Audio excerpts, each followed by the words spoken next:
Of course, there are many, many things on our mind as we head into the 2026 NFL season. I mean, the NFL draft hasn't even happened yet. Heck, the Super Bowl hasn't even happened yet. But one of the things that I've been consistently pondering as I've gone through my first 50 or so drafts on my road to 3,000 is, are elite tight ends maybe the key to fantasy football this upcoming season? I've sort of felt as I've been doing these drafts more and more that the answer to that question is probably yes. Actually, I've been thinking about it and kind of figuring out the answer of which one of these guys is most important does feel basically of sort of the utmost relevance to me. Last season, Trey McBride, let's actually move this to half PPR. So Trey McBride in half PPR scored 252 points. The only tight ends who were within 100 points of him were Kyle Pitts, Travis Kelce, Dallas Goedert, Tyler Warren, technically Harold Fannin Jr. as well. Now, obviously, if you include fantasy points per game, Brock Bowers is going to shoot way up. Brock Bowers was the tight end 4 in points per game. Now, that includes the game where he played, with the 3 games that he played with the torn PCL. If we go back to years prior, if we go back and look at 2024, we had basically this same phenomenon occur. Bowers scored 206 points, so 50 points worse, right? 50 points worse than McBride was last year. Kittle had an underwhelming season. McBride had what we now know for him was an underwhelming season. You go back to 2023, this was one of the last truly dominant years, or truly no dominant tight end. Laporta was a huge hit at ADP. Ingram was a huge hit at ADP. Kelce, Hawkinson, Kittle, and Njoku Kmet, these dudes basically all sucked, right? Relative to where they were drafted. 2023 was kind of one of the first years that we started to really reconsider the position in fantasy. 2022, dominant season for Travis Kelce, 261 fantasy points, only Hawkinson and Kittle within 100 points of him. 2021, same deal. Huge season for Andrews. Relatively huge season for Kelce. He did miss week 16 there. 2020, I actually honestly don't remember this one off the top of my head. There you go.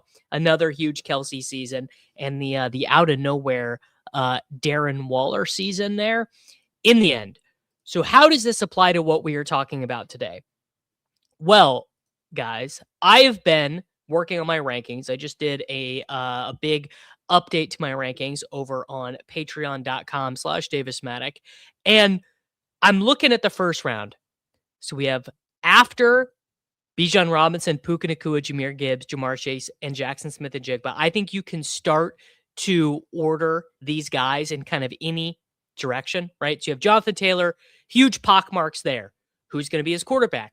He doesn't catch any passes. Jonathan Taylor, when Daniel Jones got hurt, went to 0 immediately. CeeDee Lamb was not even the best wide receiver on his own team last year. Now, is CeeDee Lamb a bad pick? I'm not saying any of these guys are bad picks, but these are guys that we are spending first-round picks on. Christian McCaffrey.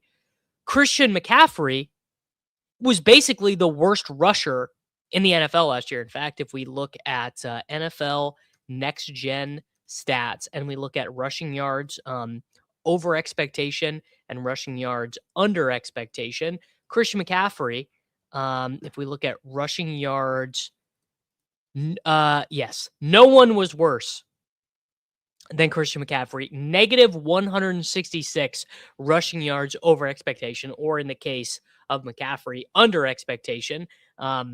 He and Bucky Irving were the only guys with more than 95 rushing yards under expectation.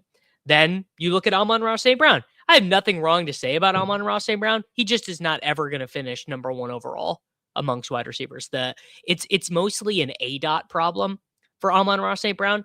Again, not a criticism. It just is what it is. He just is, Amon-Ra St. Brown is like really likely to get, I don't know, what do we call it? How many points did he get last year? 240 and a half PPR. St. Brown got 265, got outscored by 50 by Puka, got outscored by 35 for JSN the year before. 2024, St. Brown again was the wide receiver 3 with 250 points. 2023, Amon-Ra St. Brown. I mean, he's a really good bet to be the wide receiver 3. It seems very unlikely that he is going to have the super mega nuke that would get him to be the wide receiver 1 overall. I think he's priced appropriately.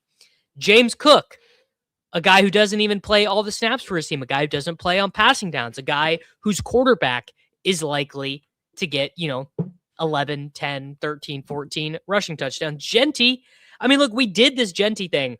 I'm totally with Ashton Genty. I love him. I think he's a great player. I think it's a great situation with Mendoza. I think the offensive line is almost certainly going to be better in 2026 than it was in 2025. Then you come to the crux of what I want to talk about here. You have Trey McBride, who, granted, on Tuesday, February 3rd at 2:05 p.m. Central Time. I mean, we don't know who his quarterback is going to be. Is it going to be Jacoby Brissett? Is it going to be Malik Willis? Is it going to be Kyler Murray? Is it going to be Kirk Cousins? Is it going to be Aaron Rodgers? Is it going to be Ty Simpson? Got it. If it's Ty Simpson, we're really going to have not wanted to have taken Trey McBride. But what I've been thinking is, what realistically, why is Bowers available here? Why should Brock Bowers go after Jeremiah Love? Why is Brock Bowers going after Saquon Barkley? Why is Brock Bowers going after Marion Hampton, Justin Jefferson, Drake London, Malik Neighbors? I am kind of thinking that the Raiders will probably be one of the biggest year-over-year improvements at the wide receiver position or offense than anyone. I mean, it's kind of hard to overstate just how bad things were for the 2025 Las Vegas Raiders on offense. So the 2025 Raiders on offense, in terms of points scored, dead last. Outscored by 30 points by the Browns. Outscored by 43 points by the Titans. The New York Football Jets scored 59 more points than the Raiders. The Raiders ran the fewest plays in football. The Raiders had, shout out to them, they were tied for second worst yards per play. The Raiders had 23 turnovers, which was good for tied for sixth most in the entire NFL. It was unbelievable how poor the product was on the field. Even with that poor product, even with how bad it was, Bowers was still a valuable fantasy football asset, still the tight end 4 in fantasy points per game in the games that he did play. I think that the story to the season very well might end up being, well, we never should have let Bowers be a second-round pick. And I will also give a shout-out. I think Colston Loveland can certainly be included in this range. And, that's probably about it. Tyler Warren achieving these heights? I don't think so. Harold Fannin, God love our duck-footed king, Harold Fannin. I think it's going to be very hard for Harold Fannin to be a super league winner as the tight end 5, given the context of the Browns offense. I could totally be wrong. Maybe I should be hammering the button. I think drafters have already shown us that they're not buying the Kyle Pitts thing. Kyle Pitts opened the big board as the tight end. Was it the tight end 3? He was actually ahead of he was ahead of Loveland even. Tucker Kraft coming off the ACL. Laporta, who knows? I mean, Laporta, I think he's probably behind JMO. And if you're the third option on your team, it's going to be pretty hard. Yes, we will definitely do at least one NBA dog bowl at the end, Miles. 100%. So my thoughts on Gadsden are, I feel like the market is actually maybe giving us a little bit of a discount here because Gadsden really fell off as the Chargers offense fell off. That's kind of the big deal with Gadsden, was that his utilization did not see a drastic difference. Oh, I need to sign in over here. Keenan Allen also saw a very similar drop off to his production. That was just kind of the way things went for the Chargers. So if we look at the Chargers, if we look at like week 11, if we look at all their routes and we go at flex here, so we look at the routes, you see Gadsden, his routes trended down, his utilization rate trended down, but it also trended down with Keenan Allen and with QJ. It's not as if these guys were playing well. Basically, no one was playing well on the Chargers. So I got this a lot of people like, oh, Gadsden, dude, he sucks. I mean, Gadsden had a better targets per route run than Lad McConkey. Lad McConkey is going in the third round of drafts. And I'm not saying like kill Lad McConkey. Lad McConkey's dust. That's not what I'm saying at all. I think there's a lot of potential. But I am just I'm thinking of when we get our boy Mike Clay dropping the projections for the first time. I have a feeling the Mike Clay projections are going to be very high on my guy McBride and very high on my guy Brock Bowers. Open to being wrong, of course I am, but I do certainly feel as if the time to kind of get exposure to McBride and Bowers might be now because they look like some of the most obvious risers to me in fantasy football. Let's go ahead and hop into a big board, see what we've got here. I do have fresh updated rankings for everyone. If you were over on patreon.com/davismatic, they are there in a nice little downloadable and then uploadable CSV file for you. So all you have to do is click the download button, click the upload button. Basically, I spent the morning. I looked at our friends over at ETR. I looked at my friends over at establishtheRun.com, and I got a sense of kind of what the market was doing there in terms of what other smart people are thinking. I looked at some of the potential mistakes I may have made, and I did my wow, and there we go. And I even was able to upload my custom rankings to the Sidekick. So now instead of Alvin Kamara, we're probably going to have, I don't know. I'm trying to think what shitty running back am I going to have in there? But there we go. My custom rankings are uploaded into the Sidekick. So let's get kicking, boys. And let's see. We are drafting out of the 11 slot today. And how about that? Our good friend Eagles is drafting right to the right of us here. I do not dislike the 11-12 spot because I don't mind just taking McBride. And in fact, I think the move is to take McBride first and then just get whoever comes around to you. Davis, can you please try and convince me that Jonah Coleman at his current price isn't essentially picking up a winning lottery ticket off the ground? I cannot convince you one way or the other because I agree with you. I think that Jonah Coleman is probably going to be the second running back drafted in this year's draft class. Now, Jonah Coleman does not have the prospect profile that you love because he did not play at all as a freshman. You always like your guys to have played a little bit as freshmen. It was nice that he transferred and like immediately became the starter. And in fact, was an awesome starter and clearly outproduced the other running backs in his draft class. I think that is certainly quite nice. Let's do well. You know what? I mean, look, it's the theme of the video. So we are indeed going to be taking Trey McBride. Our elite tight ends, the skeleton key to fantasy football in 2026. Well, we sure as shit are going to try and find out. I would have a very hard time falsifying this. The idea that Jadarian Price is definitely better than Coleman. And to give you an idea of what I mean by that, Coleman had 639 touches in 4 years at Arizona and at Washington. Jadarian Price played at Notre Dame for 3 seasons and had only 295 touches as a backup running back. Now, obviously, he was very good on those touches. You know, I'm not saying he wasn't. And this, by the way, this is why you do this move. I mean, we are going to take Saquon Barkley. We're going to take Trey McBride. We are locked and loaded. The draft capital projections have flipped. So I have not updated the slap model in, I think, like 6 days. I tried to do some work on the slap model this morning and Claude Code was down. So I was not able to get any work done. And there you go. GM decided to give Claude a spin after your advice last week. It's pretty nifty. Thanks for the recommendation. Well, you know, I would like to caution everyone on this with AI, which is that it's pretty cool. You could do some cool stuff, particularly if you are not very technical, such as myself.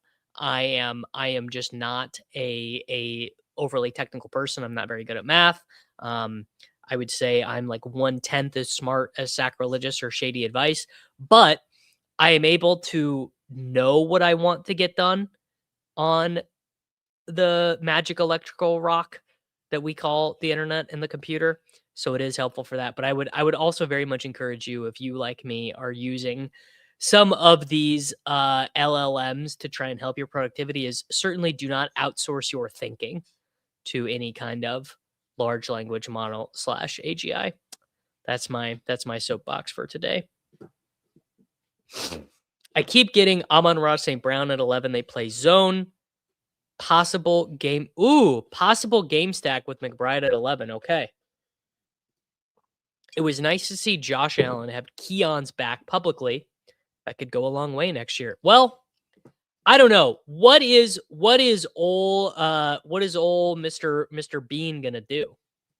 You know, what do you do if you are in Brandon Bean's perspective? Do you go all in on wide receivers? Do you say we're signing a wide receiver, we're drafting 3 wide receivers, or do you say my critics were wrong, we should have been in Super Bowl the entire time, and our wide receivers are fine? I mean, I don't know. I don't have the answer. I know what I would do if I was Brandon Bean, but I also have known what I would do if I was Brandon Bean the entire time. And what I would do and what Mr. Bean wanted to do, these have not been overlapping priorities at any point. Gut feeling where Brees will go next year. Gut feeling. Honestly, honest to God, my gut feeling is probably Kansas City. Honestly, it just makes too much sense. They were in on him. They've been the worst rushing team in the NFL. They went out and got Bieniemy. I would say Kansas City certainly makes the most sense for Brees Hall. I don't see another spot where they obviously want him. Now, here's the question. If I take Tet, well, Eagles is probably not going to double tap running backs here, so I'm going to take Teteroy McMillan, and then I'm fine with whichever of Kyron or Etienne I get. Yep, there you go. Good read by me. So we now have started this draft. Saquon Barkley, Travis Etienne Jr., Teteroy McMillan, and Trey McBride. Well, here's let's ask you guys. If Brees Hall goes to Kansas City, I'm guessing his ADP changes to the 1-2 turn. I mean, I certainly think you're taking him over Hampton. You're certainly taking him over Love. You're certainly taking him over Henry. You're taking him over Jacobs, over Chase Brown, over Bucky. I mean, I don't think he can get ahead of Barkley and Achane, but maybe I'm wrong about that. So I think the Vikings are in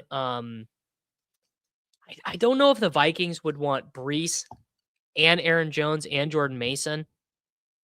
Maybe they just cut Aaron Jones. Aaron Jones can be cut for a pretty negligible amount of money.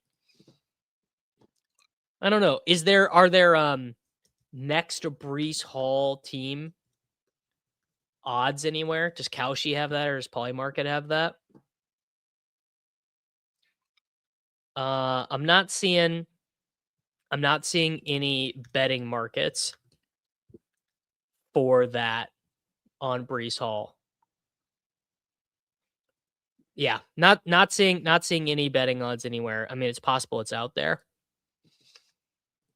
See, I am in firm disagreement with this idea that Devin Achane should be a 2-3 turn pick without McDaniel, because what are you going to do that stops Devin Achane?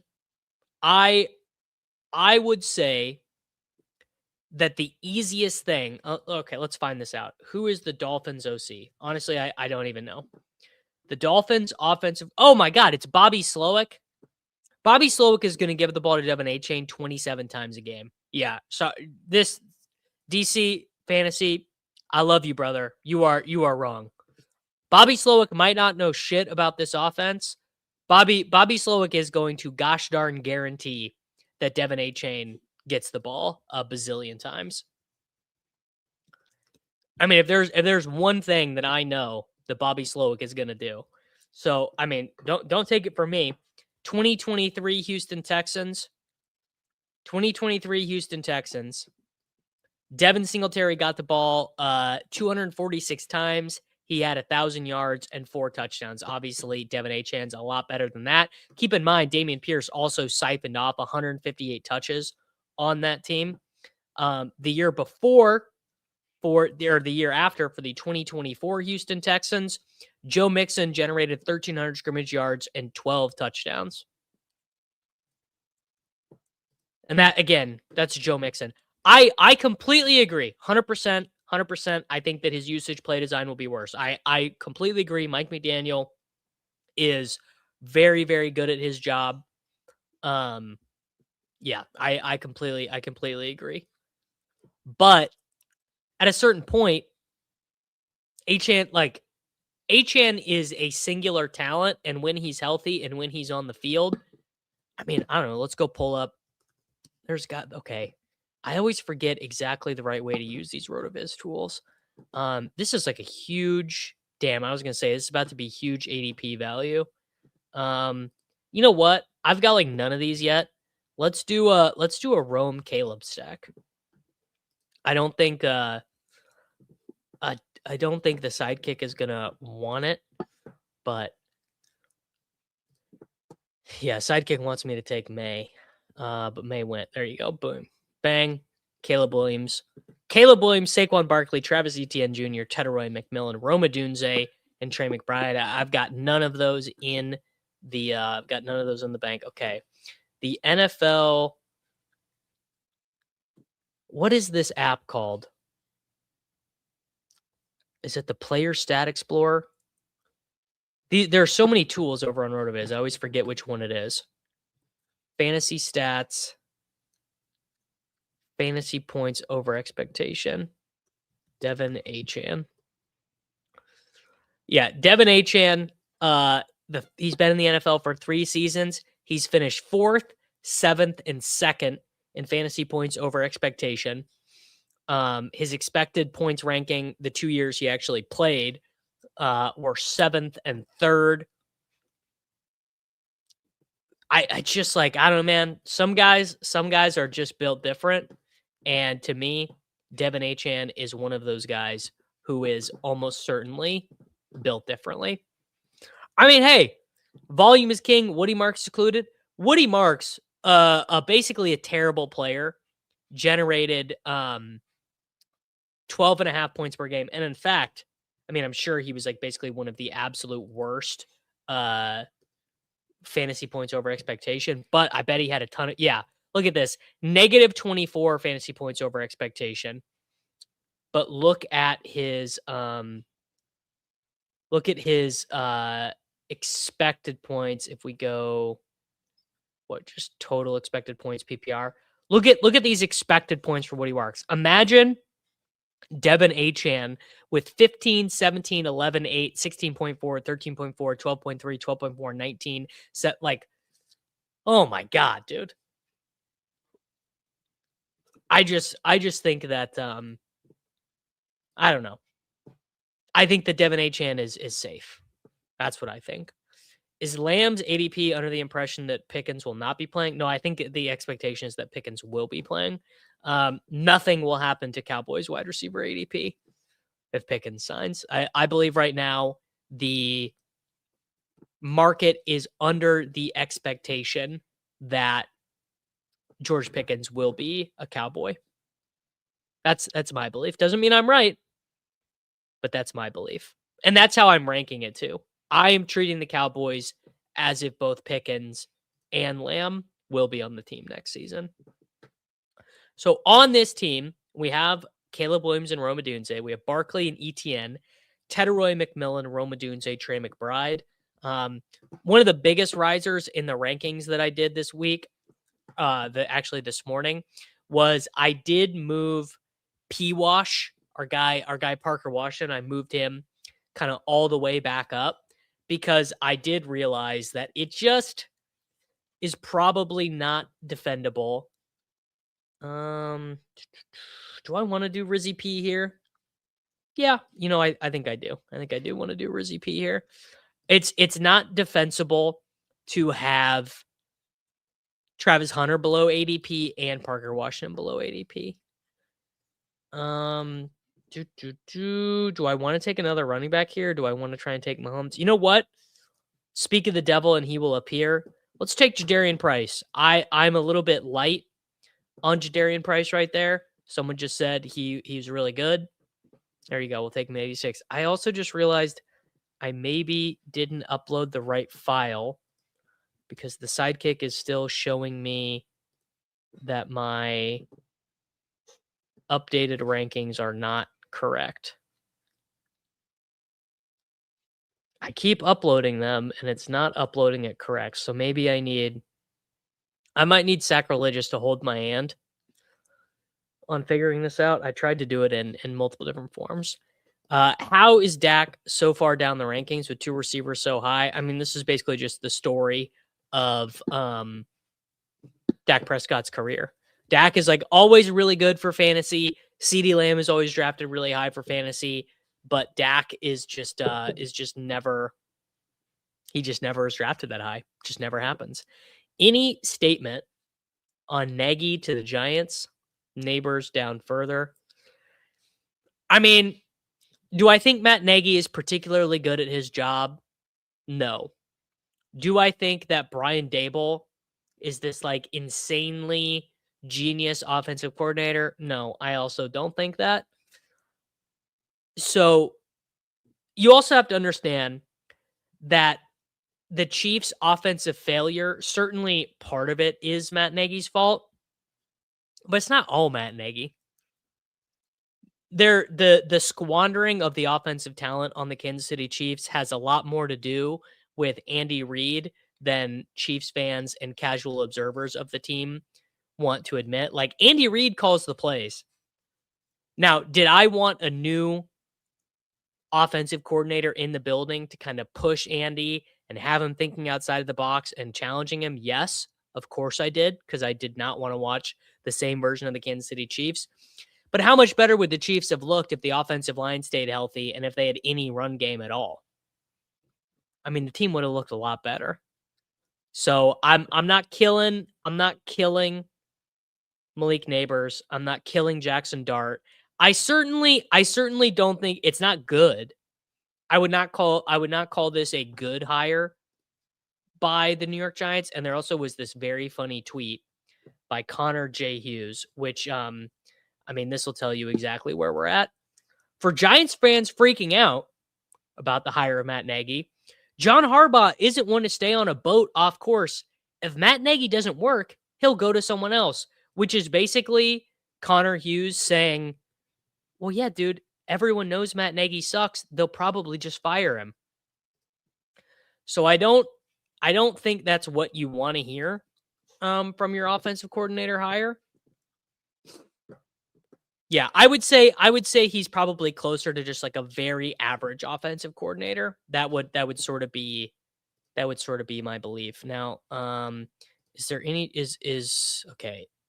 Let's take Hubbard. Actually, do I like Dowdle better? We'll do Hubbard. I'll do Hubbard, and then I'm going to take Purdy coming around this turn. Running backs, baby. The world runs on running backs. Even if Caleb does progress with his efficiency in the pocket, doesn't mean his out-of-structure throws won't progress. Well, yes, Mark, I agree with you, but also some guys just got it like that. All right, so now we have Caleb and Purdy, which was a quarterback pairing I really liked last year. There's a lot of weight on Teteroy McMillan's shoulders on this team. I don't know if Dak still has the 5 rushing touchdown season in his range of outcomes. I mean, I'm not saying he doesn't, but the mobility stuff that existed for Dak for a long time, I just don't know if it still exists. Okay.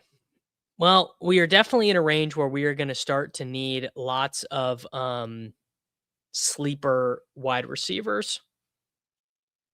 So if you guys got sleeper wide receivers, toss them at me.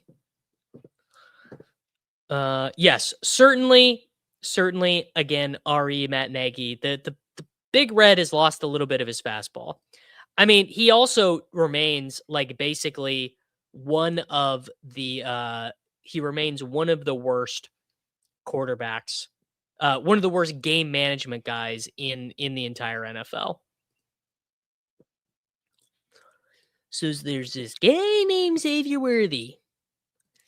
I mean, I assume the sidekick will recommend Bryce Young to me at some point, but I don't know if I'll be taking him. I am not only am I a Bryce Young atheist, I frankly am a Bryce Young agnostic.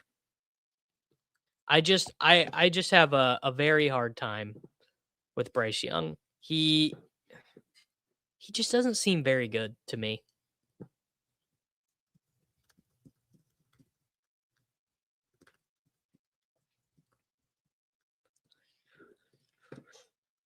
Ooh, I also really like Bryce Lance as a late round NFL draft wide receiver, and I expect Bryce Lance to do very well at the combine.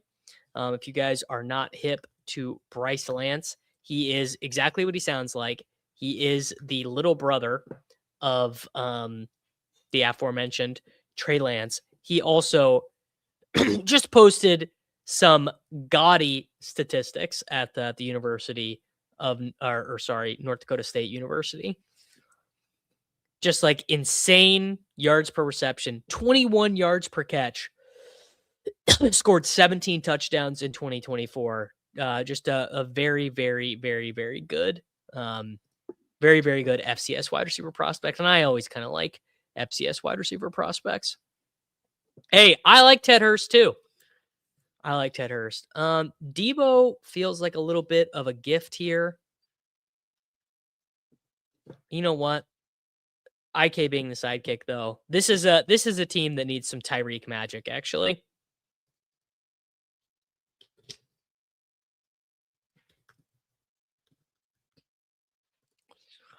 And then we can take Debo. Well, or do we take Concepcion? People were saying that Concepcion is like really likely to be a 49er.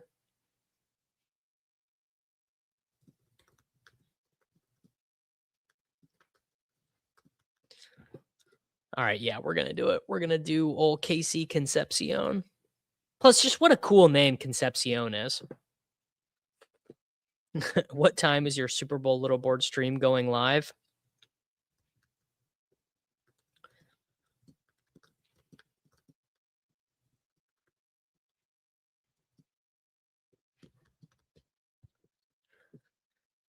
Hey, man, Tyreek is not dead yet. Tyreek Hill. So let's go look at Tyreek Hill's last bad season, quote unquote.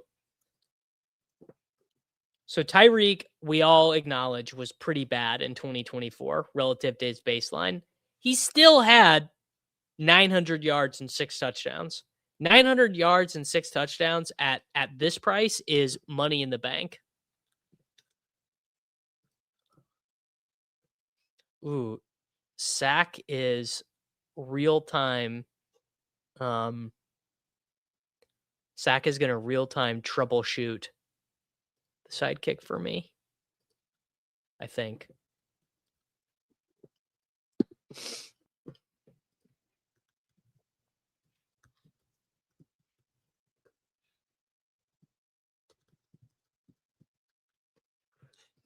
Gotta have some wet gen. He's the next Edelman Amendola. Is he? Okay, let's see. Is wet gen? I don't even know. I might not even have his shit right in the slot model. All right. Wet gen. Looks like I don't have, what data would I not have here? If he's a 44.98. So I just must not have any good, I must have no data for him. Yeah. So I will need to update. I will need to update old wet gen. Well, let's go look at his, I can tell you, I'll look at his college football reference page. Caden Wetgen does look like an early declare. Really, really good kick and punt returner, which I pause, freeze the row on what sheet, bro? Which sheet? Damn, that is a real okay. I'm not gonna lie, bro. I'm kind of into wet gen right now. Just based off of just based off of those kick and punt return. Oh, freeze the top row for my own sanity. Yes, thank you. Okay, I will do that. Well, it's worth noting I'm not doing any of the work in this sheet. This is just an output sheet. All the work is happening on GitHub. Man, this dude had 3 punt return touchdowns for Iowa. That's insane. 3 punt return touchdowns is sick. Freaking, I do not like taking Hunter Henry here.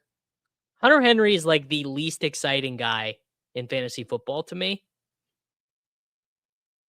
Do you guys, am I alone in that? Like, Mark Andrews is so much more exciting to me. And you know what? We're gonna take Sidekick says I need a tight end, so we'll take Mark Andrews. I just yes, the slot model loves Desmond Reed.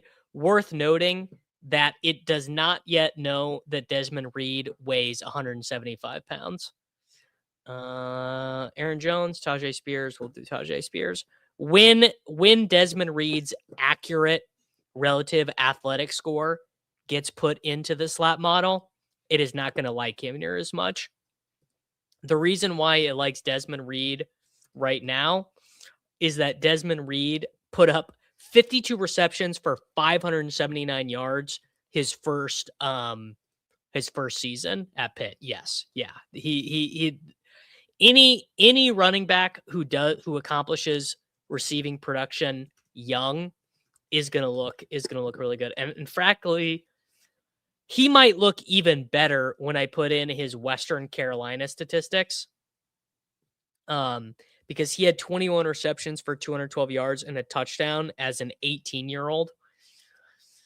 So I'm imagining that that Desmond Reed is going to look really good. However, Desmond Reed is currently listed by Pittsburgh University at 175, and 175 is probably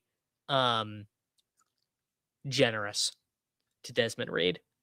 I would be surprised if he actually weighs that much, but man, does he look good.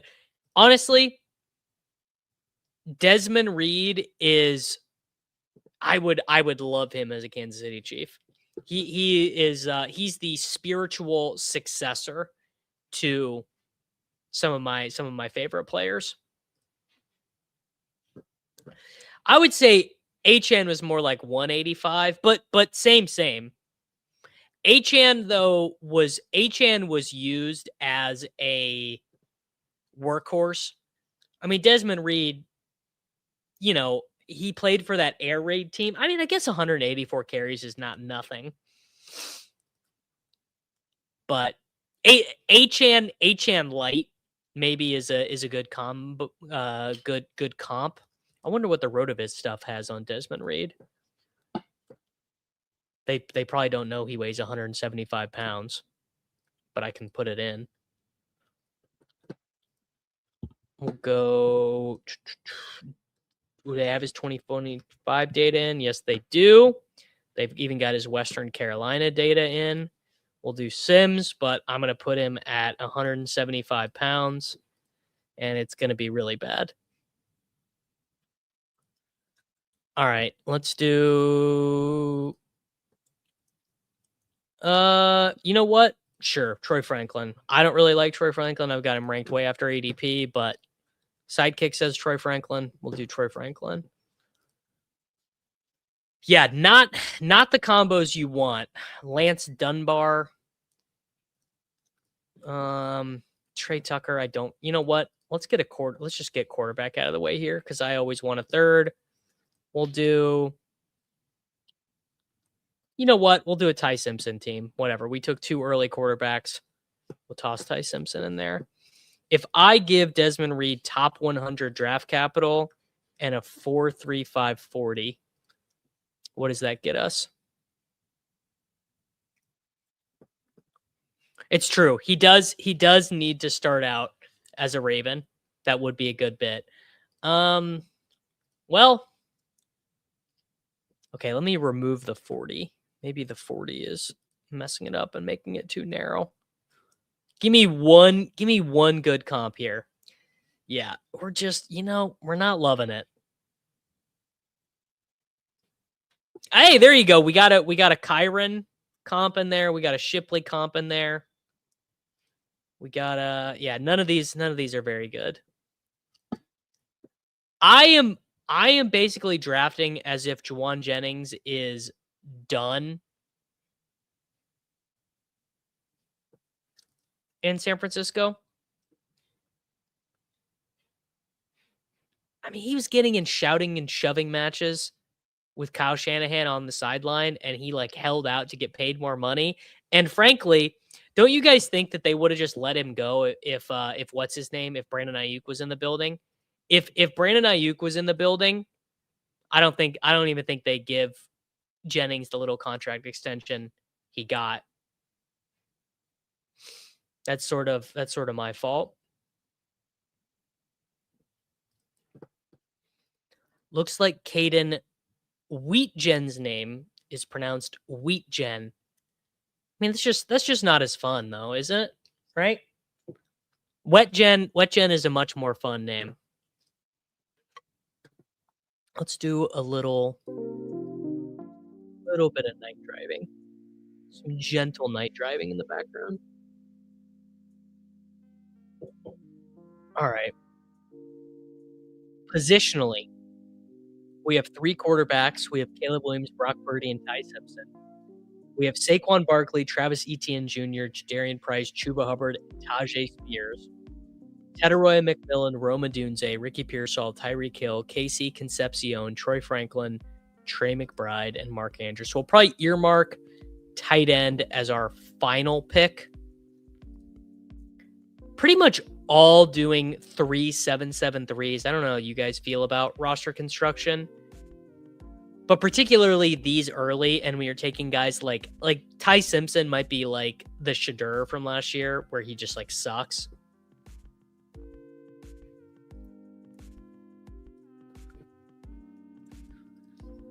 Huh. I don't love Brazel. I don't really love any of these wide receivers. You know what? I saw Malachi Fields in a first round mock today. I think Daniel Jeremiah maybe. And I like Fields a lot at Virginia.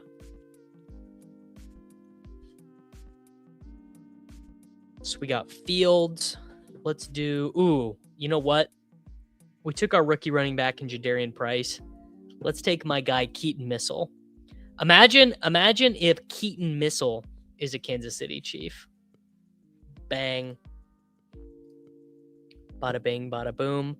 Omar Cooper could be an early second type guy. He was a guy that when I was starting to go through this class, certainly did not leap out to me, but I am hearing the hype on him more and more. He's been one of these guys. If we pull up his grinding the mocks, he actually might not have a player page yet. If we pull up his mock draft database, big board consensus. Wow, Jadarian Price up to 59. Here you go. Omar Cooper up to 65, so ahead of Antonio Williams and ahead of Jacoby Lane, which I think is a little surprising because I would have expected. I really like Jacoby Lane.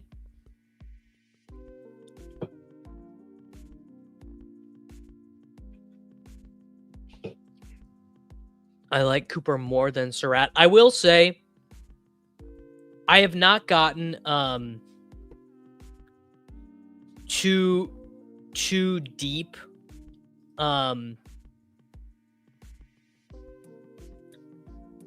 in watching these guys. So all for a lot of these guys, the only opinions I have are the spreadsheet opinions, and obviously I want more information than that. Thoughts on Bryce Lance? Bryce Lance, if he gets drafted, which I do not think is a lock, is probably going to be one of my favorite type of guys. Like, I will take Bryce Lance in the 4th round of a ton of dynasty rookie drafts. I don't know if Bryce Lance is the type of guy that I would expect to make a real impact year one in the NFL. Like, dude, the jump up of competition from playing FCS wide receiver, D2. I mean, what is it? It's FCS, right? Yeah, is it D2? What a NDSU and SDSU and Montana and Montana State play. It's football championship subdivision, right? I mean, it's a big step to going to the NFL. Feels like running back is the position that's most likely to make it. Like, I don't know, you just come up and you just run, right? Simple. All right, Sidekick says I need to take another wide receiver. Ooh, interesting. They must have moved Tonjes up a little bit. Yeah, I think best case scenario for Lance. Let's do Tonjes. The 3 and 5 will have gone 8 consecutive tight ends. I was not paying attention. Yes, they did. Hawkinson, Parkinson, Gesicki, Freiermuth, Schultz, Otten, Ingram, Chig. Renegade is he's in a lot of lobbies. Renegades 88 is a big draft boy. Still, honestly, you know what? We'll do Ted Hurst. I've got Ted Hurst ranked over Brazel. So let's do Ted Hurst. All right, final team. Caleb Williams, stacked with Rome. Brock Purdy, stacked with Ricky Pearsall and Jake Tonjes. Ty Simpson. Running back room of Saquon Barkley, Travis Etienne Jr., Jadarian Price, Chuba Hubbard, Tajay Spears, and Keaton Missile. Teteroy McMillan, Roma Dunze, Ricky Pearsall, Tyreek Hill, KC Concepcion, Troy Franklin, Malachi Fields, Ted Hurst. Probably actually should not have taken Ted Hurst. I probably should have done like a Christian Kirk, a more adult pick there. Trey McBride, Mark Andrews, and Jake Tonjes. Best guess. My current guess on who the Dolphins quarterback is Malik Willis. That's my guess. Malik Willis. I played basketball at the same D2 as Alex Kappa. Very rare to go from D2. It's true. It's very rare. Could be Johnny Utah. The kids don't know about Johnny Utah.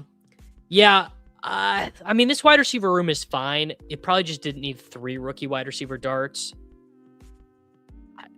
Honestly, maybe could have not taken Keaton and taken another wide receiver. I think either's fine. I did like getting that Caleb stack in there, though. Drafts completed. Big board. Nope. Gotta wait to refresh. Don't forget, boys, the Dog Bowl. It's been like pretty significant overlay in these. Watched a few of your last draft vids. You seem pretty high on James Conner. Not worried about the injury. I mean, I certainly don't think I am that worried about it at his cost. If James Conner was like an 8th round pick, then sure, I would be worried. Someone just asked me my thoughts on Tanner Koziel. My thoughts is like, I'm honestly even mad that I know who this dude is. These are the type of tight end prospects that I like, actually. These guys who just have insane reception numbers, led his team in receptions. In fact, I believe led the entirety of the Big 12 in receptions. The concern I have is that he is going to have a kind of bad combine. And when you are a Big 12 receiving tight end and you have a bad combine, that's just like, I don't know, man. You just become an anonymous guy. This guy, Amari Thomas, by the way, looks insane in the slap model, because look at what he did as a true freshman at UAB. Led UAB in receptions as a true freshman. All right, let's hop into another big board. Bang, 133 left to do. Honestly, I don't remember. I do not remember. Mark Andrews RAS. Mark Andrews had his combine was fine. Wasn't like the best combine you're ever going to see. Let's see. He, okay. 4.67 at his size is really good.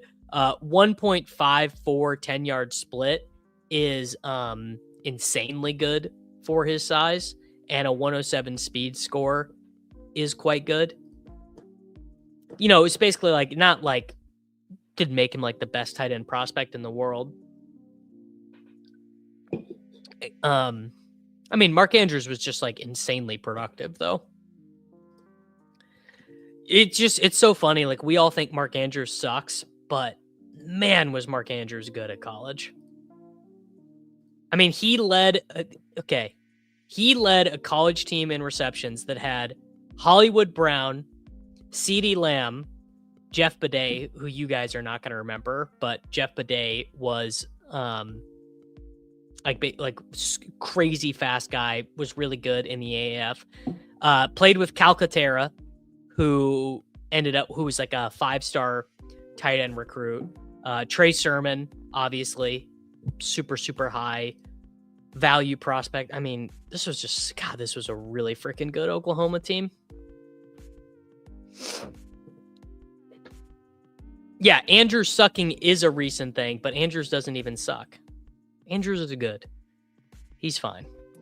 All right, we are now drafting out of the 5 slot, which is a great slot to begin with. We can take Jackson Smith and Jigba, feel very comfortable. And there should be running backs we like at each of the next 2 picks. I mean, there's been loads of these Big 12 style tight ends. The one I always remember is Jay Samaro.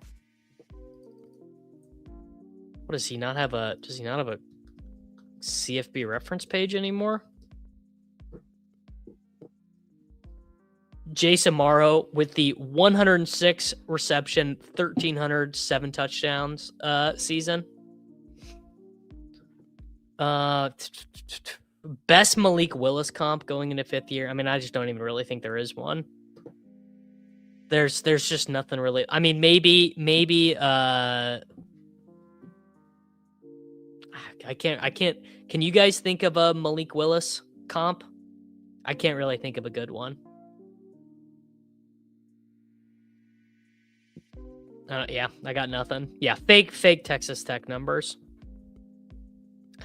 I don't know. I gotta say, it makes me sad, but it's hard. It's the current Harold Fannin Jr. price, I think, is fair. And so when a price is fair, I think it's just very hard to be like all in on that price, you know, as it were. Cordell Stewart, that could be good. How long did Cordell Stewart sit on the bench? I guess I don't, because I would have been kind of young when Cordell Stewart started. So Cordell Stewart, you know what? Pretty good comp actually. Sat on the bench, started in 1997. Yeah. Wow. That is good ball knowing. That is really good ball knowing, Mr. Shackelford. I saw Eric all drafted. An underdog must be legal on the island with the last Japanese soldier still fighting World War II. Was it a Sam Sherman alt account? Could be. Which ADP do you see skyrocketing come BBM opening day? I mean, it'll be whatever running back ends up being a 3rd round pick. Right? Damn. Huge Malik Neighbors fall. All right, well, I guess we're doing I guess we're going to do a 0 running back team. I will not be taking any Deshaun Watson as it stands right now, because I think that even if he becomes the starting quarterback for the Cleveland Browns, he will not make it through a season healthy for the Cleveland Browns. I don't know. You think Neighbors belongs after Jeremiah Love, after Derrick Henry? I don't know, man. If he's healthy. All right, damn. This might be a real zero running back team, because I was praying that maybe Bowers was going to fall. I mean, can I guess maybe I do take Breece over Nico Collins, just structurally. Yeah, I mean, obviously it's very hard to find a guy with 6 starts who completed 80 of his passes the past 3 seasons. You know, I just think structurally we got to take Breece here. I might be the last slappy to admit this, but Bucky Irving just does nothing for me. I just don't. Bucky Irving he was not my type of prospect. Not my type of role in the NFL. I didn't really like him last year.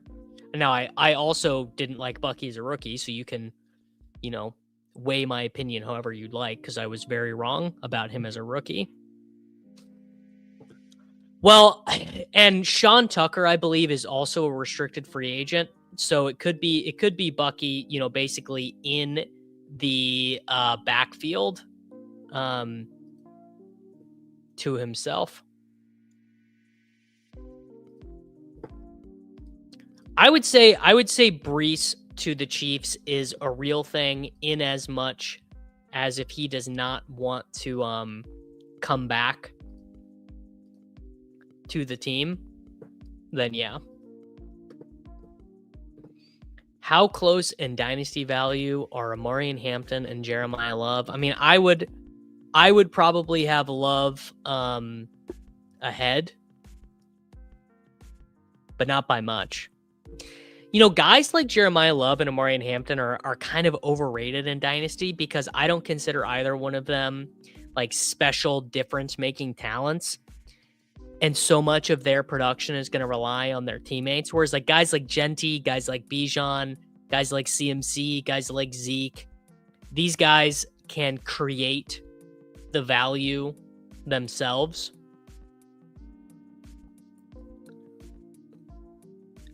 I mean, obviously every player has to have a ranking somewhere, but I would say very close. Yeah, looks like our boy Charlie, line of scrimmage over here, got the James Cook, Josh Allen stack. So he's in a room with a bunch of Bills haters. Honestly, yeah, this is the world we're at now, Paulino. Zero running back. We're starting in the 3rd now.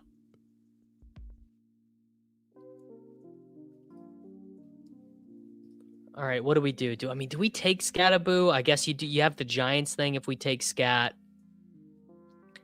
Adams could be okay here. Garrett Wilson, honestly, could be okay here. Depends. I just, I have Scattaboo kind of buried in my stuff. I don't love him. I've taken very little Colston Loveland. The 15th running back, yeah, goes a lot earlier in 2026. Yes, it's a very good point. I mean, just if we pass on this next tier of running backs here, I mean, we could take Judkins, we could take Scat. Whatever. You know what? We'll take Scat. We'll do the Giants thing. All in on Jackson Dart.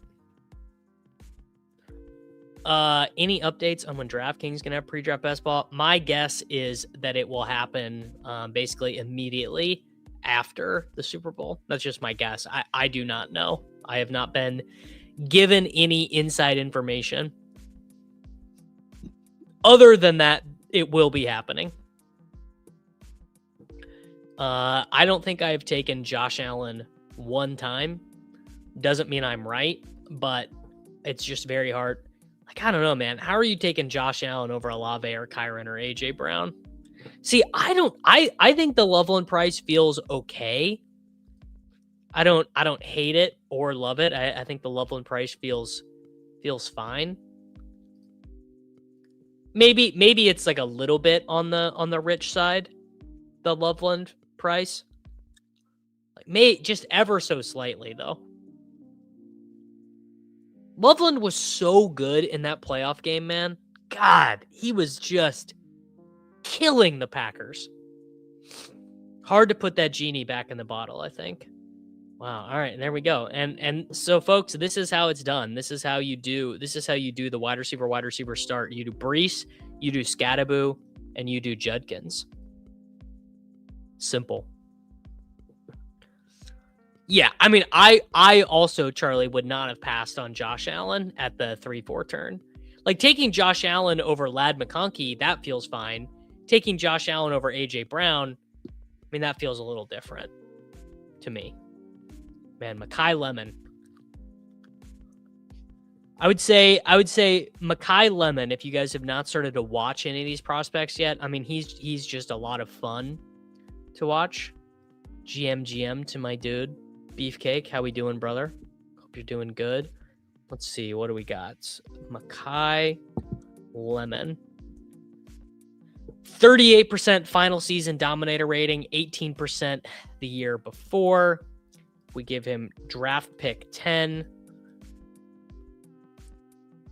I mean, the comps should be very good, I would assume.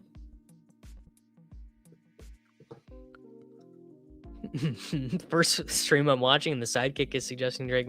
I mean, shit, these are the comps you want. Mekhi Lemon top comps, Jerry Jeudy, Garrett Wilson, CeeDee Lamb, Malik Neighbors, Odell Beckham, Nelson Aguilar. People forget how good of a prospect he was. Devonta Smith, Corey Coleman, Ted Ginn Jr., Chris Olave. I mean, those are some frickin' comps. Cordell may be a good comp. Best year was 21 touchdowns with 7 interception. That kind of tracks what I think of Willis. If so, wouldn't you rather a 2027 rookie?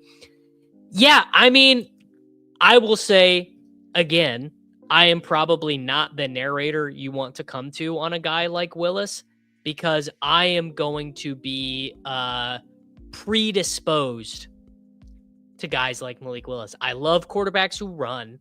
I love quarterbacks who are big. I love quarterbacks who are physical. I will totally admit, this is not scientific. This is not even good ball knowing.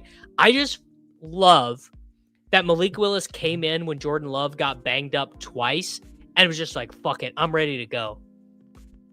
And obviously Malik Willis was horrible for the Titans, and I'm not trying to say that he wasn't. And he was not even particularly good at Liberty.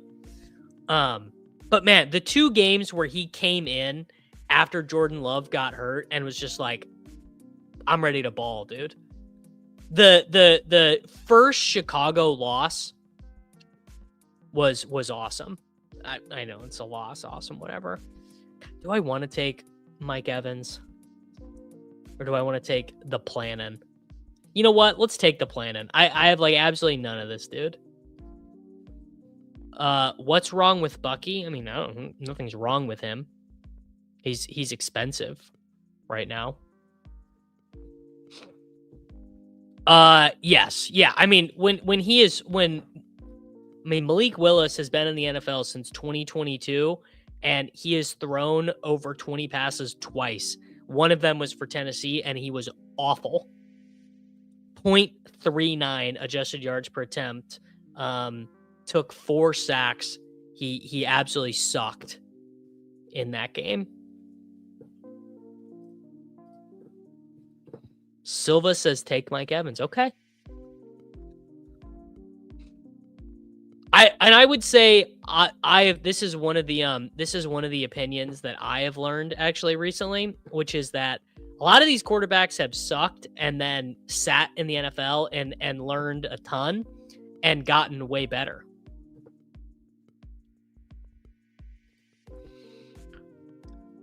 I mean, I don't know. Am I anointing Malik Willis? Do I think Malik Willis is going to be like, do I think the Dolphins would win 10 games with him, or no, I don't think that. I think Malik Willis is the profile of guy who looks like he's going to be really good in fantasy football. All right. I mean, I think this is going to be my first time taking Jay Dart. So we got our Giants thing. We have Dart, Hall, Scattaboo, Judkins, Jason, Malik Neighbors, and Harold the Plannin Jr. Whoa, no.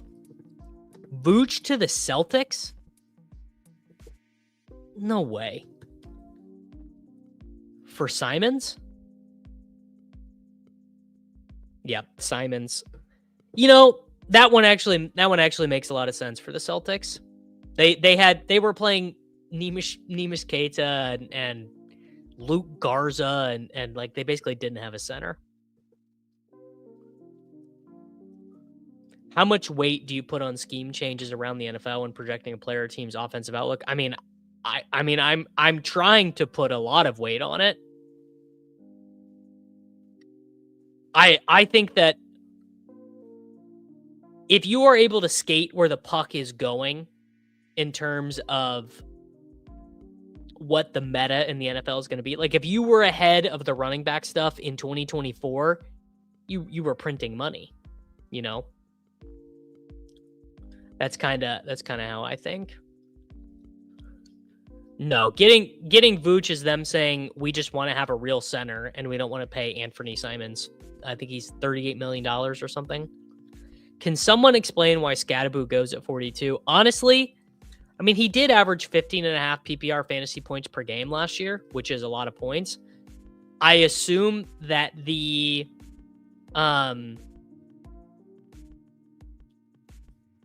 injury news has been mostly good on Scattaboo. Otherwise, it doesn't make sense here. I mean, Scattaboo with a busted ankle. Not loving that.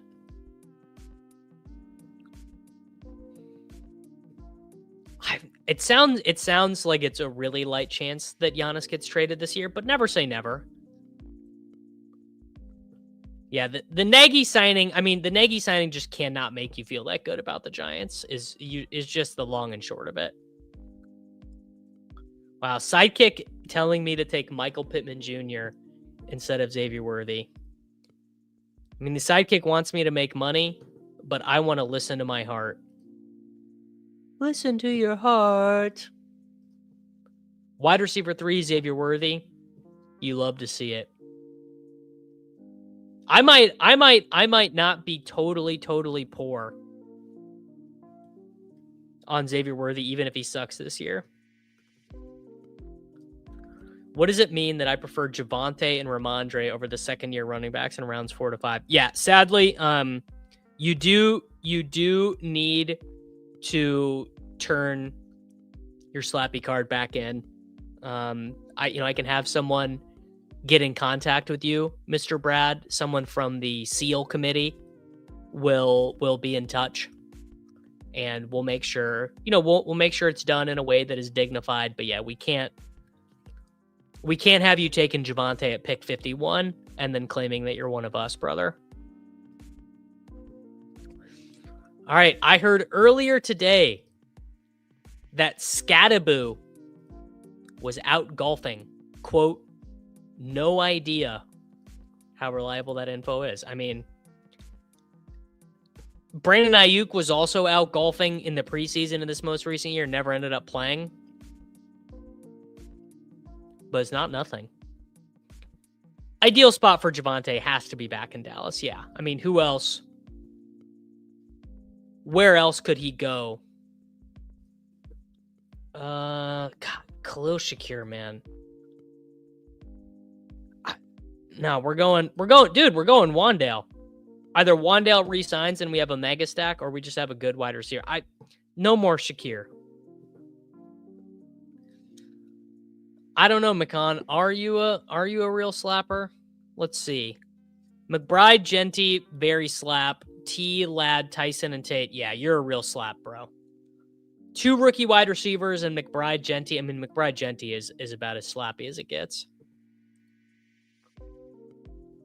God. I mean, KC does need a running back, like one of these dependable veteran guys, but if Javonte Williams is on the Chiefs, that is going to cause me to take a long, hard look in the mirror. Yeah, Willis McGahee did have his Remember Marcus Lattimore? You guys remember? Probably not. The 49ers took him in the 4th round of the NFL draft. He never played for them. That was the year that Trent Baalke just took all the injured guys. I mean, Lattimore was so good as a freshman at South Carolina, like actually insane on this team. 278 touches, 1,600 scrimmage yards, and 19 touchdowns. Teammates with Alshon Jeffrey.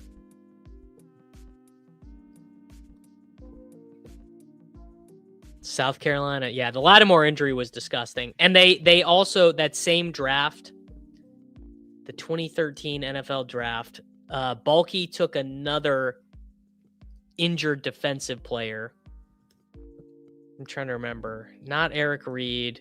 Tank Carradine. Took Tank Carradine, who never really played. Generated, what? Did he ever get a sack? He got 5.5 sacks. David Montgomery, Godwin. Ooh, Jordan Love's kind of fun here. Emmett Johnson could be fun here. Yeah, let's do Emmett Johnson. A little bit of fun in the room. How much has my channel grown in the past year? A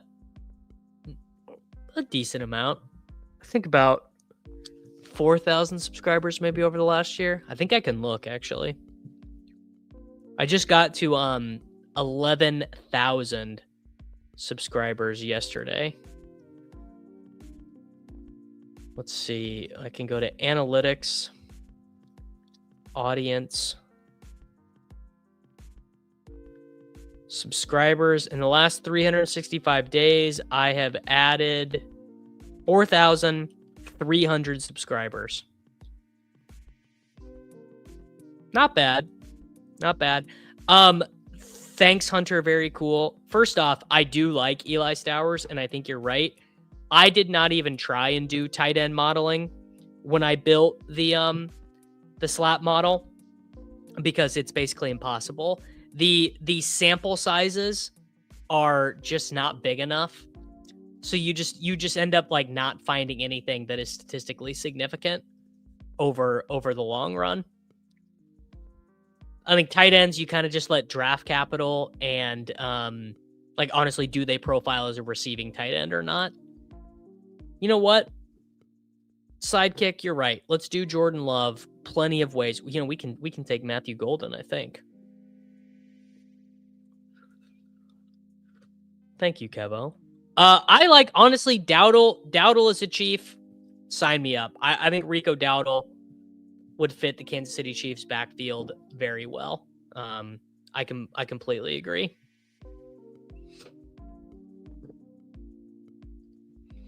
All right, so the team now stands as Jackson Dart, Jordan Love, Breece Hall, Cam Scatterbo, Quinshon Judkins, Emmett Johnson. That's a nice little balance of slap, I think. We got Darnold that we can toss in with JSN here. We already have Neighbors and Dart, Worthy, Wandale, and then the Plannin, Fannin. Darnold got taken from me, so we can't do that. Yeah, I don't... Is Algier a great fit with Kansas City? I think you do want a running back who can be somewhat of a threat in the passing game. And Algier is just like a stone zero in the passing game. Wandale as a 9th round pick is something you could not have convinced me is a real thing a year ago. I mean, first off, he was very, very good last year. And second off, Wandale was probably always good, but just limited by the offenses that he was in. People forget Wandale in college, just an utter dog. Wandale at Nebraska and at Kentucky, one of the biggest dogs, highest dog per pound in maybe the entirety of the NFL. Would love to see a former Cyclone. Is David Montgomery a good fit? I don't know if David Montgomery is the greatest fit imaginable. Mendoza could be good here. Do I want to do Mendoza? Do I want to do Tracy? No. You know what? Let's do I've been trying to get more of these. Let's do a Cam Ward backstack. What if Cam Ward takes the year 2 jump? Yeah, there's a Wandale Moji. If you guys are YouTube members, I don't even remember exactly how to get it, but the YouTube members have access to like emojis and emoticons and stuff in the YouTube chat, and one of them is Wandale with the crown. There's one of Dortch. There's one of Tutu, who is now, rest in peace, long forgotten Tutu Atwell. There's a Wandale, a Dortch, and a Tutu. It's Short King Summer, dude. There you go. That's just Wandale. As someone who is neutral on the Chiefs, hate/support, I think I will have a lot of Mahomes. I mean, objectively, Wandale or Mahomes is like the best pick at quarterback. He was the quarterback 2 when he got injured last year. No, he's definitely not going to run near as much this upcoming season. So I wouldn't be drafting him expecting you're going to get the quarterback 2. Yes, I mean, Neighbors getting hurt certainly was a big part of the overall volume for Wandale. Although I believe his biggest game of the season, Neighbors played in because it was the week 2 game against the Giants or against the Cowboys. Do we do Elijah Surratt? Yeah, we can afford a rookie wide receiver. We will do Surratt. Looks like the sidekick really does not like Cam Ward because it still wants me to take a quarterback here. So the sidekick is telling us, Cam Ward, stinky pick.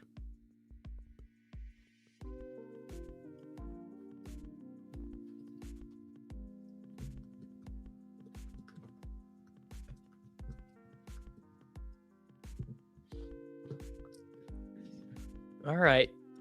Yeah, I mean, I'm sorry. The Justin Herbert price is the worst price on the board. There's just no way, man. There ain't no way. All due respect to Madison Beer's boyfriend. No chance for me. I maybe have not even taken Justin Herbert in a draft yet. All right, so positionally, I mean, we do need 2 more tight ends. Kelsey actually is a great fit on this team. Dart, Love, and Ward. What is Golden? Golden goes at 122. He's just a guy who's not really shown up for me a ton yet. I guess he's probably buried pretty low in the sidekick. Need a couple more tight ends. Kelsey's a good fit on this team. Likely, honestly, maybe a good fit. Where's Likely gonna sign? Oh, sure. I mean, 10 or 15 picks after ADP, I would be happy to take Lad McConkey with Herbert, but I'm just not really a Herbert and fantasy guy. I took him because I fell asleep in the draft last night. Well, that is a reasonable reason to have ever selected him. Maybe I'm wrong. Maybe Mike McDaniel will just completely reinvigorate the team. The offensive line will be healthy. Harbaugh will stay out of the way. Herbert will be throwing, seeds left, right, and center. All of these things are totally possible. I don't consider them particularly likely. All right, sidekick wants Kamani Vidal. Sure. I don't particularly. I think Kamani Vidal is like fine. Yeah, 83 for Herbert. I mean, that feels about right. I don't know. Yeah, I guess if I was just doing ranks like with no respect for average draft position, 83 feels about right.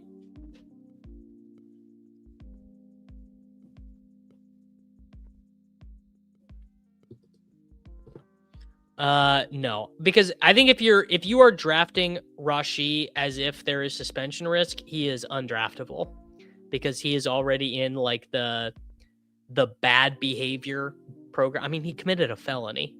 If Rashee Rice, if this incident, like if Rashee Rice ends up going to court or is convicted of domestic violence in that post that the mother of his child posted, I mean, Rashee Rice might just get cut. Like as it stands right now, I mean, I don't think Rashee Rice gets a second contract from the Chiefs. So, yeah, if you think Rashee is suspension risk, you should take flat 0 of him. Percentage chance Kyler ends up back with the Cardinals. It's higher than the market wants to admit because he is owed like $1 billion. Let's take DK here for the stack. So we now have all-star punt returner Chimere DK.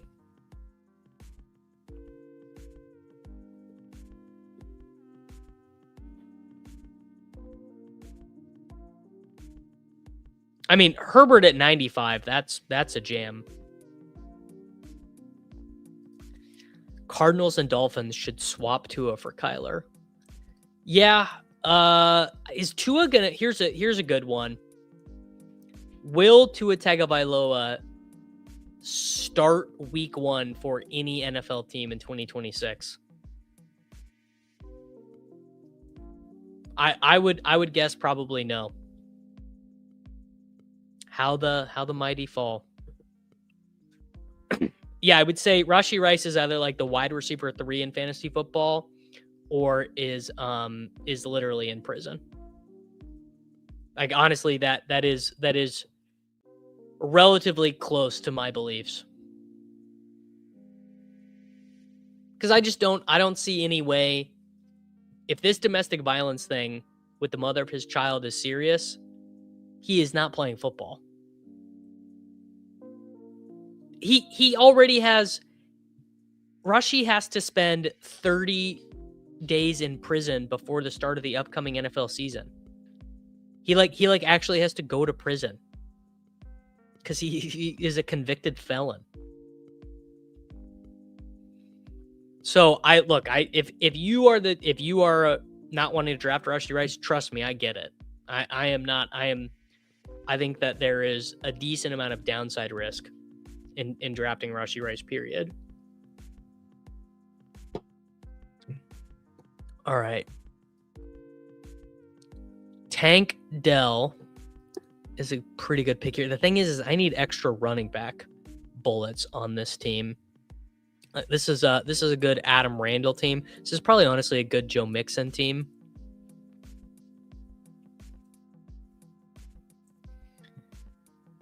Actually, this is I was going to say this is a really good Joe Mixon team, but he went already. I should have taken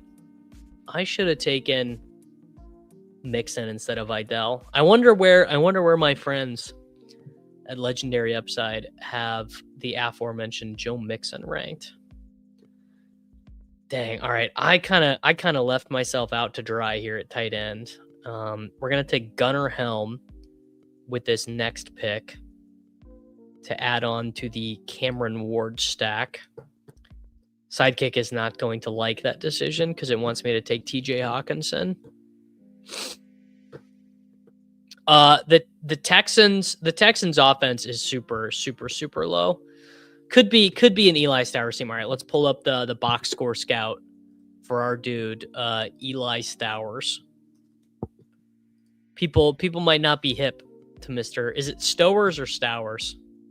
Can't say that I watched a ton of Vanderbilt games. I'm the Mixon drafter, and when I took him, he was very far down in the Sidekick, and I have a Texans onslaught. Yeah, that would track. All right, Eli Stowers, Vanderbilt 2023 to 2025, transferred from New Mexico State, 26% and 18% dominator rating. 2.1 yards per team pass attempt is pretty gosh darn good. If we give him 65 overall draft pick capital, I'm thinking he'll look okay. He's getting wide receiver comps. kind of interesting. It sounds like Tank Dell is going to play. So he probably goes, I don't know, relatively close to where he's going now. Haven't thought a ton about it. This is probably a 4 tight end team, honestly.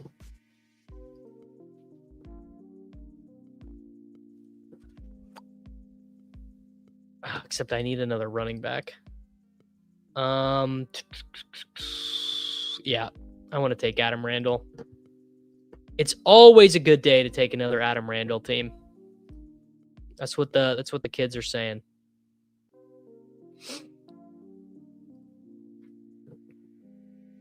All right, I guess we close this out with one more tight end, one more receiver. Honestly, maybe two more maybe two more receivers. Maybe we'd be done at running back. I believe that Rashi is not alleged to have hit his kid. I believe the allegation against Rashi Rice is domestic violence against the mother of his child is the allegation. I believe. Could be wrong. I think, Michael, I believe Brian Robinson Jr. is an unrestricted free agent. Brian Robinson Jr., Spotrac. Brian Robinson Jr. is an unrestricted free agent. So he can sign. I mean, doesn't mean he won't sign with San Francisco, but means he can sign wherever he wants. Honestly, he might be a good pick.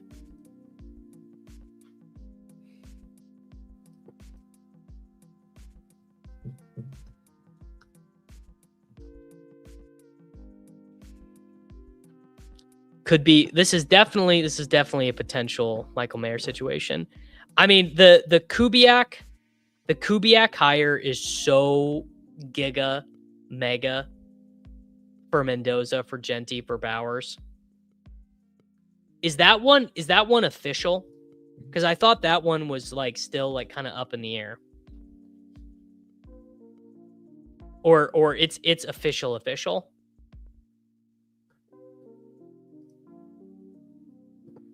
I am not stepping on the Jordan James rake. There's going to be someone new that's the new Jordan James. The new Jordan James is going to be Kalen Black or Jamari Taylor or Jaden Ott or Le'Veon Moss or Dean Connors. The San Francisco, Kyle Shanahan cannot help himself. Okay, technically I have to wait till after the Super Bowl, unofficially official. I mean, I don't think Singleton is undraftable because he's certainly going to be back and playing in the upcoming NFL season.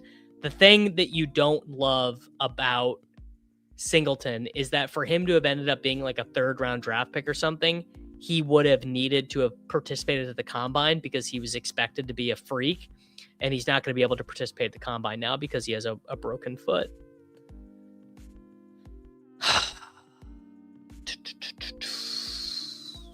You know what? This is actually a Mike Gesicki team. I just need a body. You know what? This might even be a 4 tight end team. Yes, as James notes, the 49ers are definitely drafting another running back in round 5, probably round 3. Shanahan takes a running back every year. Has there ever been a year where the 49ers under Shanahan have not drafted a running back? I honestly can't think of one. Who's the best route runner in the draft that isn't being talked about? You are asking the wrong guy. I don't have a good answer for you. Ted Hurst. Eric McAllister. Actually, I don't think Eric McAllister is such a good one. No, Pacheco is an unrestricted free agent, so he will very likely not be back with the Kansas City Chiefs. I mean, he might. I don't know. Maybe they will want to bring him back. Yeah, but the only Kansas City running back under contract right now is Brashard Smith. Yes, the slot model has a huge draft capital component. So right now, and it's the slot model is a production score, which is age-weighted receiving production, draft capital, and RAS, as in relative athletic score, because RAS is just sort of all-encompassing. I just am not taking Slayton. Let's do, you know what? Keon Coleman. Josh had his back. Keon Coleman. Why not?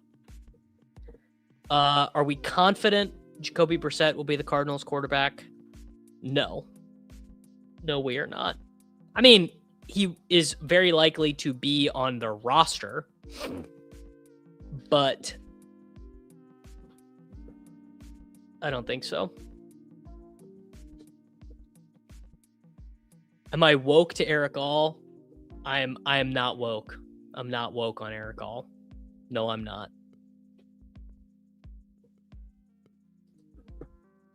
Pacheco is number 1 in pop back off the ground speed. That is true. He's also, I'm sure he's very high up in like foot frequency. Probably big foot frequency guy. I mean, my God. Jacoby Brissett on the Vikings. Justin Jefferson, triple platinum. Triple mega giga platinum. Yeah. Insane.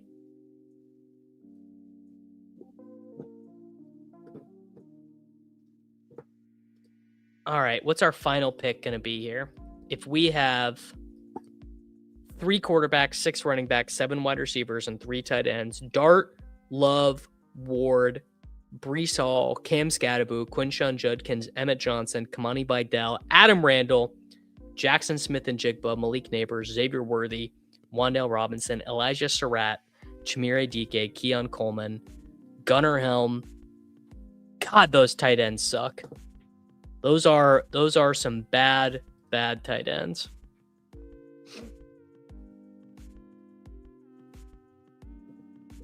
The workout videos of him last year were awesome. Well, you know, working out, as I can tell you, as someone who lifts weights every day, I can tell you there's a lot more to professional football than working out.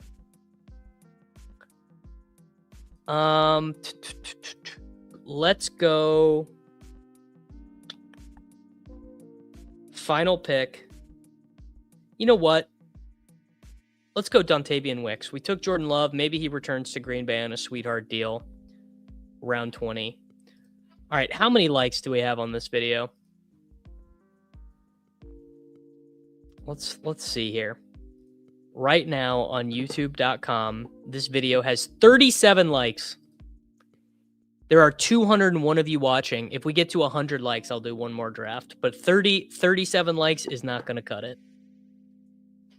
37. I'm not streaming another one for 37 likes. If you get to 100, I'll do one more. We did Jackson Dart, Jordan Love, Cam Ward, Brees Hall, Cam Scatterbo, Quinshon Judkins, Emmett Johnson, Kamani Bydell, Adam Randall, Jackson Smith and Jigba, Malik Neighbors, Xavier Worthy, Wan'Dale Robinson, Elijah Surratt, Chimere Dike, Keon Coleman, Dontavian Wicks, Harold Fannin, Gunnar Helm, and Mike Gesicki. I will do another big board. How many likes? 72? It's not cutting it, bro. 72? I don't know. Trust me, man. I can leave. I can go hang out with my kid. Oh man, do you guys know the sweat Limehouse has right now? Look at this sweat that Limehouse has. His EV in the Super Bowl is $181,600.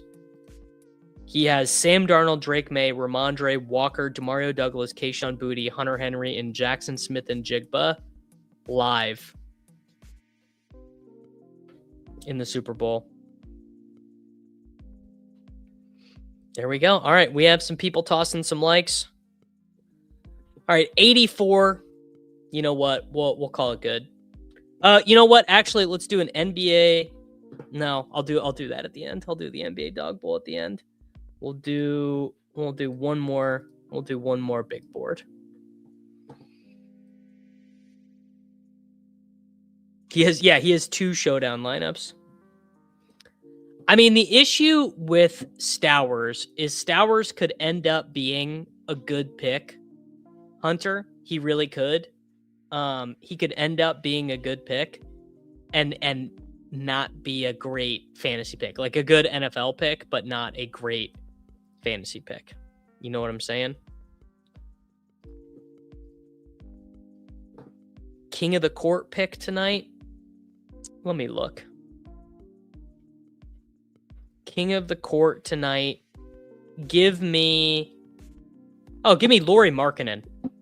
Lauri Markkanen, King of the Court. Easy peasy. Omar Cooper feels like he's going to be a Raider. I honestly had not thought about that. That's a good point. Will Mendoza want to bring one of his boys? All right, draft number 3 begins. We are picking at the 10 slot in this draft. It'd be very nice to be able to get McBride coming back around. It feels like the turn picks kind of always get McBride. But so be it. Yeah, Lauri Markkanen. That's what you want tonight in King of the Court. In fact, ask PD how he calculates EV. Said he runs a sim, so he just does a Monte Carlo. Yes, I have also had trouble uploading my ranks to the Sidekick. Sacrilegious said he was figuring out what the issue was, so I'm thinking that will be fixed relatively soon, Alex. And if not, I'm sure you can ask them in Leg Up support. All right. Picking at 10, St. Brown, Ashton Genty. A lot of ways to go here. You know what? Let's just take Achane. You're not going wrong with Devin Achane.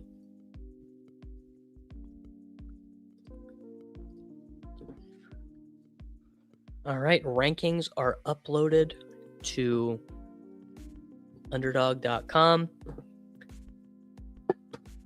All right. There you go. Ask and ye shall receive. Devin Achane, Trey McBride start. Kevin needs some rookie takes. I have no idea what I'm looking at with these guys.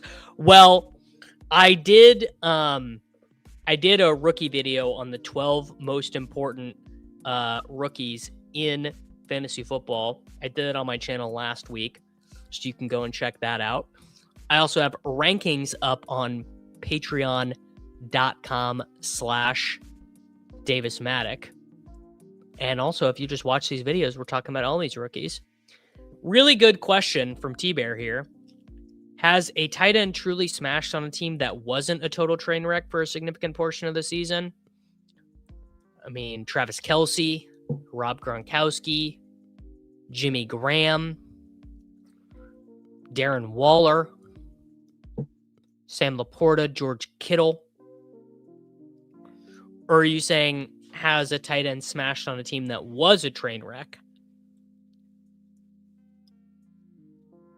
Because there's also been some tight ends who've smashed on teams that were a big train wreck as well. In fact, many of them. Many such cases, actually. Shannon Sharp, if you want to talk forever ago. I'm trying to see some of these other guys who might be good picks in King of the Court tonight. I tell you what, if Chet plays and Shea does not play, he seems quite good. Dyson Daniels could be okay. Modest Buzelis actually looks... Oh, go get Modest Buzelis in King of the Court right now. Love Achane, but the 26 Dolphins seem pretty live to be the 25 Jets. Yeah, I don't know about that, bro. I don't know. I think I'm calling foul on that one. I think I call foul. I don't think they're going to be that bad. But I'm also projecting that Malik Willis might be their quarterback and Malik Willis might not be their quarterback, or Malik Willis might be terrible and I might just be like the most wrong that anyone has ever been. In many such cases of that, right? Hard to be the 25 Jets as the Dolphins when the 26 Jets are still a thing. It's very true. Appreciate these streams on my drive home from work. Thank you, brother. No, thank you, bro. Thanks to all of you dudes who show up, hang out. You know, we're just a bunch of dudes who love ball, love drafting. AJ Brown would be a really nice pick here. Do I think Harbaugh will give me the chance to hire a second OC? I'm sure, yeah. Chase Brown as a round 2 pick seems like a good soft fade candidate. Yeah, I certainly agree with that. All right, let's take Kyron Williams, and then let's dare this guy. Let's dare both these guys to pass on Josh Allen. I have a hard time thinking that Chase Brown could be drafted that high when he only plays about half the snaps.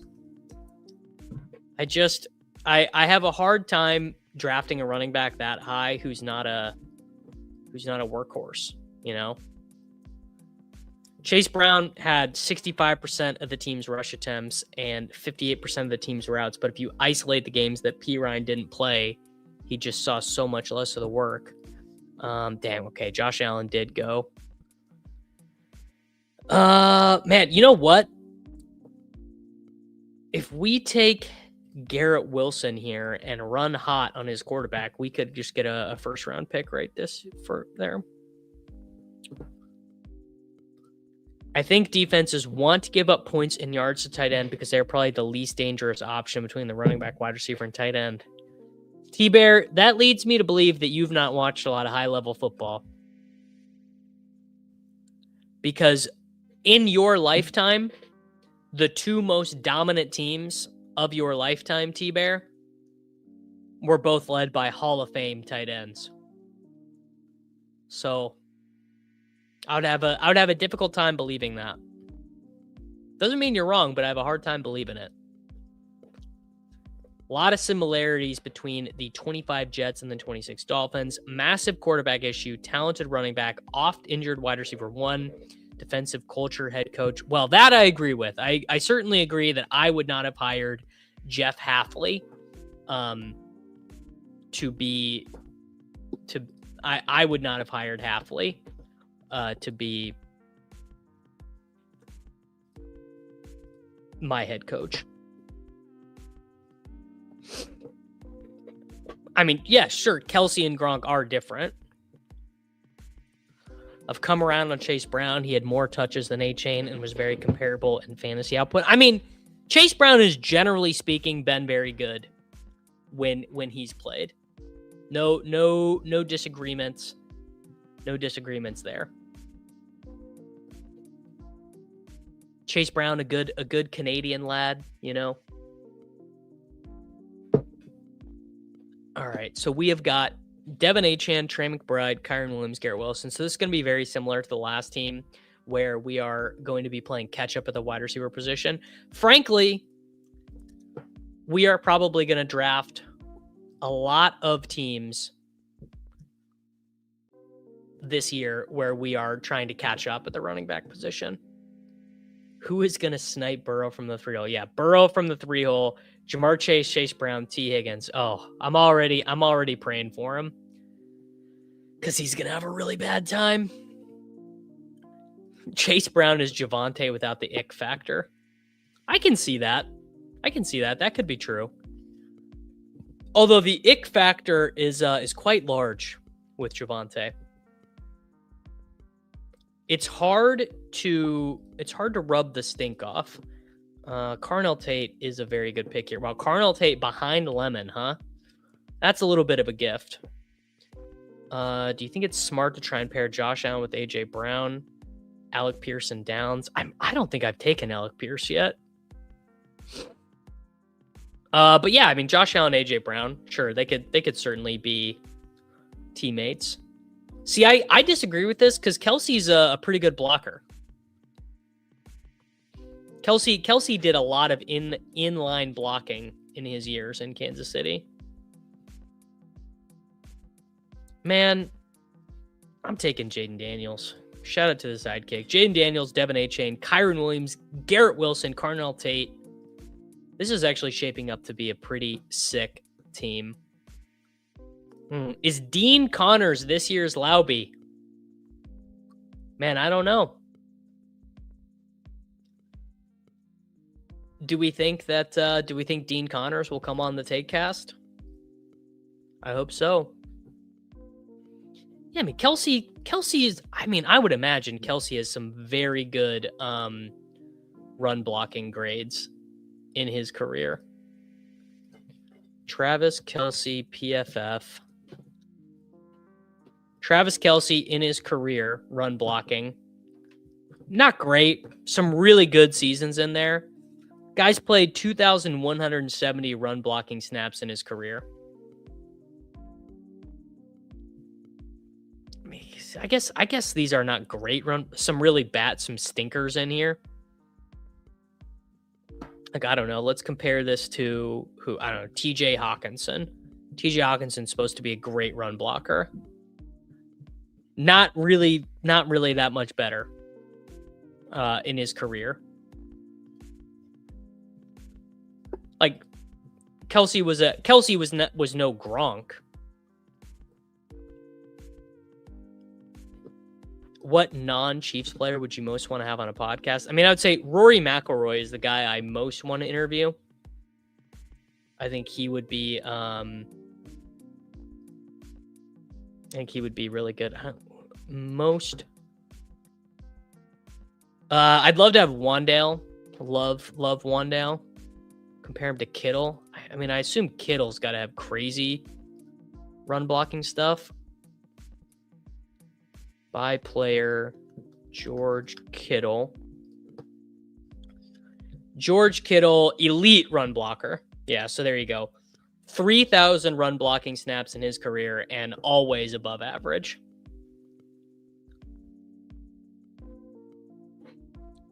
Can you do Pete impersonating you? Yes, I can. Darren Waller. Darren Waller is about 1 billion years old, but sure.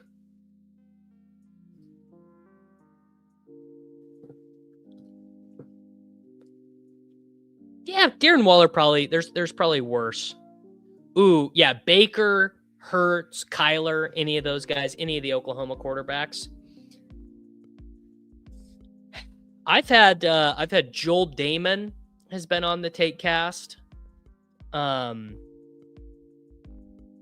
Fratelli has been on the TakeCast. Tom Hoagie has been on the TakeCast. Multiple, I think all those guys actually have won on the PGA Tour, and they've all done my podcast. Robert Streb. You guys probably wouldn't remember Robert Streb, but he was he went to the same college I did. He went to K-State, and he won the what is now the Sanderson Farms. Had a different name then. All right, dude. Here's the deal. I'm on the clock. I have Jaden Daniels. Sidekick wants me to take Patrick Mahomes. I mean, you don't have to tell me twice, although I could do the Jacoby Myers, Trevor Lawrence. Let's do it.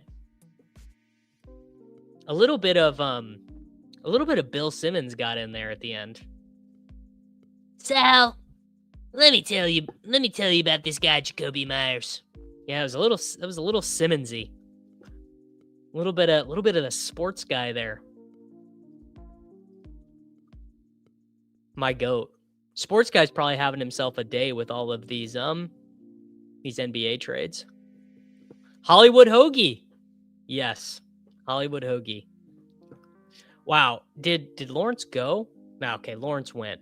Do I take Patsy here? I mean, it's an insanely good price on Patsy.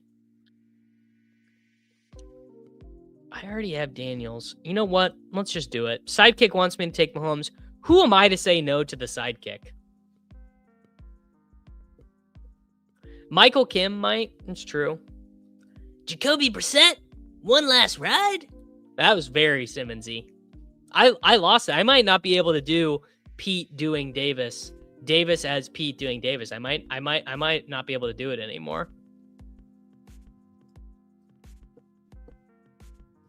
I lost it. I want you to know I wasn't really buying your Adam Randall hype, but then today I found out he's a black man. I was suddenly more into it. I mean, how about this? He's huge. Have you guys seen Adam Randall play yet? I mean, this dude is a tank. Look at this guy. This is a 130. Look at this guy. Massive. Look at him standing next to Klubnik. He's bigger than Klubnik. You guys aren't. Yeah, dude, he's 235. He's a massive dude. I think Adam Randall is going to be our guy. There you go. Nez is in. I think Adam Randall is going to be the guy that everyone else who starts to find out about fantasy football 3 months from now, they're going to be like, have you heard of this Adam Randall guy, a converted wide receiver from Clemson, weighs 235? And then everyone who watches this channel is going to be like, motherfucker, I've been drafting Adam Randall in best ball tournaments you weren't aware of on sites you didn't know existed, bro. He's a converted wide receiver, Nez. Adam Randall, let's just, you know what? You can't go wrong. Let's read his Wikipedia page. All right. Well, nothing. I will do some research and figure out exactly why he converted from wide receiver to running back. I assume it's just because Clemson had a bunch of wide receivers and didn't have a running back. Why did Adam Randall switch to running back? To maximize his potential as a playmaker and fulfill a critical need for the team as suggested by Dabo Sweeney after the 2024 ACC Conference Championship game. Yeah, he only played running back for 1 year. Stone hands per wheel route fantasy football. Well, I mean, we don't love that. Although, yeah, I believe he started at running back for the first time in the AFC Conference Championship game. All right. I am so sick of seeing Khalil Shakir's name in the sidekick. I know he's a fine pick. I get it. I am just so over it. I'm taking Jaden Reed. Yes. Okay. Now I'm remembering a little bit of the lore as I do this. So if we look at the 2024 game logs, receiving, then yeah, I guess he played running back. Okay, well, he basically just didn't play at all that year. We're going to do Jadarian Price. We're going to add Jadarian Price to the A-Chain Kyron room. So we have Daniels, Mahomes, A-Chan, Kyron, Jadarian Price, Garrett Wilson, Carnell Tate, Jacoby Myers, Jaden Reed, Trey McBride. I mean, this team is an absolute shipper. There you go. 2024 ACC championship game was his first game at running back. All right, let's look. I haven't even looked at like any of his like advanced data yet. Adam Randall.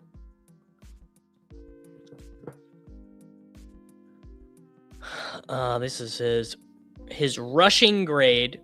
He generated 3.1 yards after contact average, 32 missed tackles forced.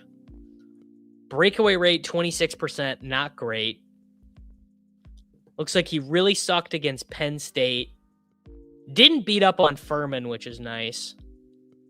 Huge game against Syracuse. I mean, this stuff is like kind of middling. I mean, I would say this certainly is not Byshell Tutin's prospect profile. Yeah, I kind of like Joe Mixon late.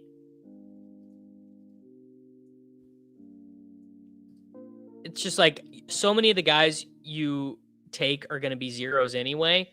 And if Mixon isn't a zero, he is probably going to be like a starting running back for someone, you know. I tell you a guy that I have a hard time being really into is Jake Ferguson. I have Jake Ferguson ranked, I guess honestly not as far after ADP as I thought, but man, did his efficiency decline once CD got healthy last season.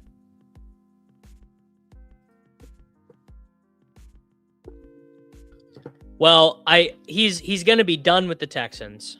The Texans are big mad at Joe Mixon because they really needed him last year, and there is currently a discrepancy. Like basically, the Texans don't want to pay Joe Mixon his salary because he got an experimental foot procedure away from the team. Is this a Kenyon Sadiq team? I mean, honestly, probably not. Oh, you know it is. It's a Tyreek Hill team. Dude, we're stacking Mahomes and Tyreek like it's 2020 again.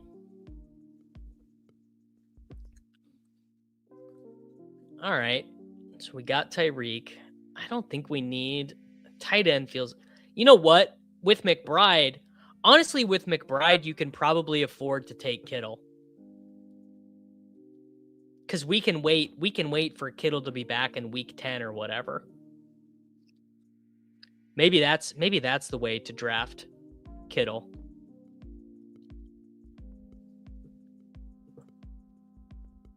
Yeah, I kind of like that. Oh, maybe a Hunter team. Okay, Kittle went. I'm just gonna take Kenyon Sadiq. Whatever. He's at the top of my rankings. I need a tight end.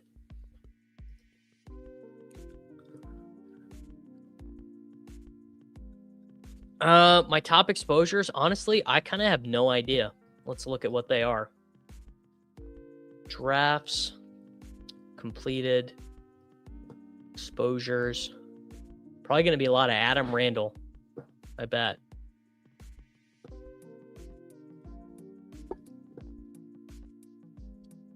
Adam Randall, Zachariah Branch, Gunnar Helm, ETN, Worthy, Rice, Willis, Mendoza, Kelsey, Waddle, Jennings, Concepcion, Burden, Purdy, Mahomes. I mean,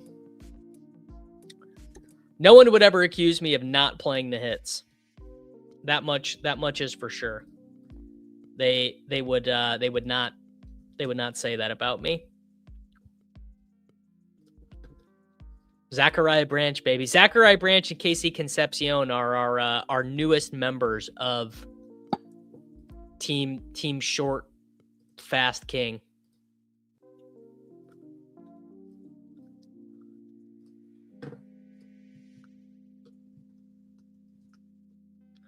Well, I was gonna run another fast draft, but my my affiliate dashboard was blank.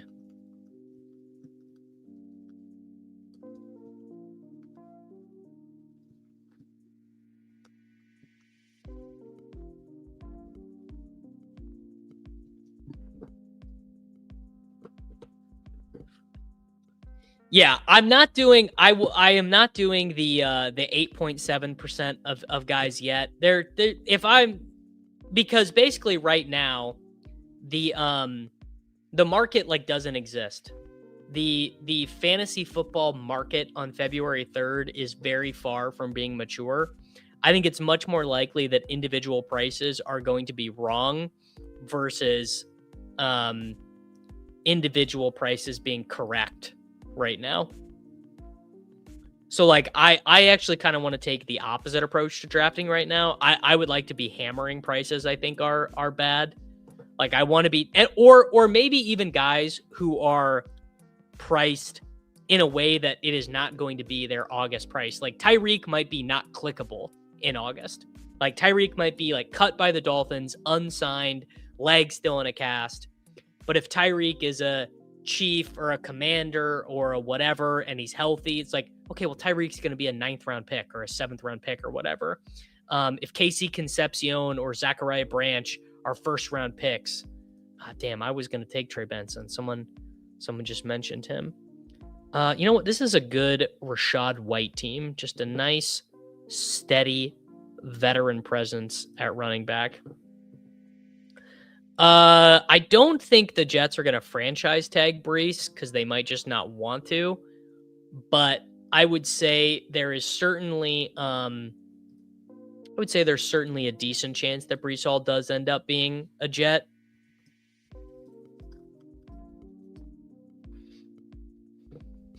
Like, I would say the favorite would be the Jet, and then I would say if he leaves the Jets, I would say the favorite is probably the Chiefs, just based off of their reported interest in him. Oh, you know what? Gotta take Kelsey here for the Mahomes. So we've got Daniels and Mahomes. We've got Achane, Kyron, Jadarian Price, Rachaad White, Garrett Wilson, Carnell Tate, Jacoby Myers, Jaden Reed, Tyreek Hill, Trey McBride, Kenyon Sadiq, and Travis Kelce. Kenyon Sadiq, that's another one. If Kenyon Sadiq is a 1st round pick, he's going to go higher than this. If Kenyon Sadiq is a 3rd round pick, he's going to be like an 18th round pick. Didn't he want out at the end if they aren't tagging him? Why did they trade him for a 3rd at the deadline? Well, apparently the reporting was that Kansas City would not give a 3rd, and that was the price the Jets were asking. That's what the reporting was. Now, I don't know if that reporting is true, but that's what they're reporting.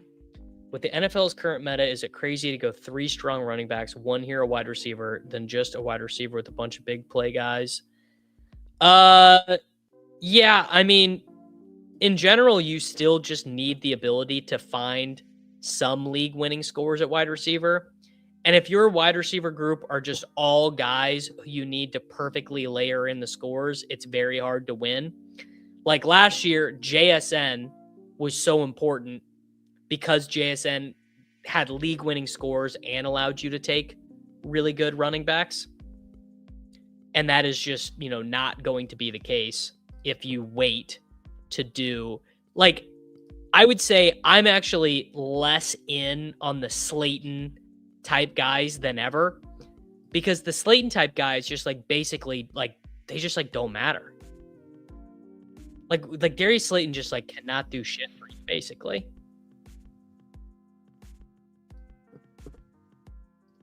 I don't know. Maybe that's too reductive. Sure, Michael Wilson, I think, is a really good pick. Michael Wilson, I guess I would have been wrong about Michael Wilson last year. I would have been like, well, Michael Wilson can't be a league winner, and it turns out Michael Wilson was a league winner. The Chiefs' biggest needs are pass rusher, offensive line, and running back. I think it's very realistic the Chiefs spend money at running back on free agency. I think it's very realistic for Brian Robinson Jr., Rico Dowdle, Breece Hall, Tyler Algier, honestly, any of those guys. The Chiefs were dead last in explosive run rate. I'm going to take, you know what? I'm actually going to take Mixon. Or did he go already? Okay, all right, we're taking Vidal. The Chiefs were dead last in explosive run rate each of the last 3 years. 32, 32, 32 in explosive run rate. You cannot be even with Mahomes, it's just too hard to win that way, the way the NFL works now. It's true, true. Michael Wilson was a young player. 30-year-old Michael Wilson, like Darius Slayton. What's the point? See, I've heard it both ways with the Jaguars beats. I've heard some beats say he's coming back. Some beats say he's gone.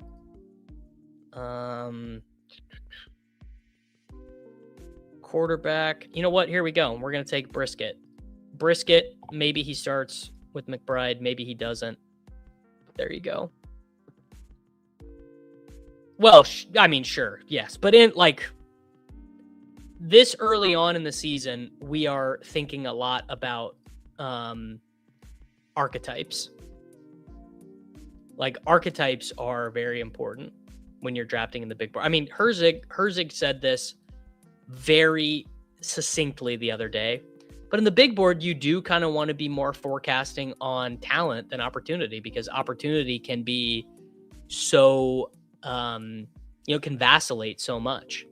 Like, think about all the things we thought in the big board. Think about all the things we thought in February last year. Think about all the things we thought in June last year. Think about all the things we thought in August last year. Our ability to prognosticate accurately is going to increase the closer we get to the season. And we are so far. I mean, free agency hasn't happened. The draft hasn't happened. Trades haven't happened. Cuts haven't happened. I mean, my hot take has been that the Chiefs actually would not have been that much better with Jonathan Taylor than with Clyde Edwards-Helaire. No one agrees with me on that. But turning the Chiefs into a rushing team ultimately would have been self-defeating. The issue was that Clyde was just so bad. Like, Clyde was just unplayable. The issue in general was just taking a running back there. I mean, Veach has just not had very good drafts for the last couple of months. But yes, also, like, everything lined up perfectly for Michael Wilson. Kyler gets benched. Marv gets hurt. The defense is terrible. James Conner gets injured. Yeah. Like, for Michael Wilson to have done what he did, it did need a perfect storm. That much is for sure. What percentage chance would I say the Chiefs have of taking Jordan Love? I mean, my God, I hope it's 0. It's certainly much higher than 0. I don't know, maybe a 20% chance of taking Jeremiah Love. We're gonna take Zachariah Branch. Speaking of rookies, dude, they have so many needs, and they can address the running back need in free agency. I would rather pay Rico Dowdle $8 million for 1 year than draft a running back at 10 or at 9. You know what? I have a disgusting take here that probably no one's going to agree with me on. I kind of like Caleb Johnson. What if we get the Caleb Johnson year 2? What if we get like the Blake Corum season out of Caleb Johnson? Because I've run this stat head filter before. In fact, this was a filter I ran a lot last year.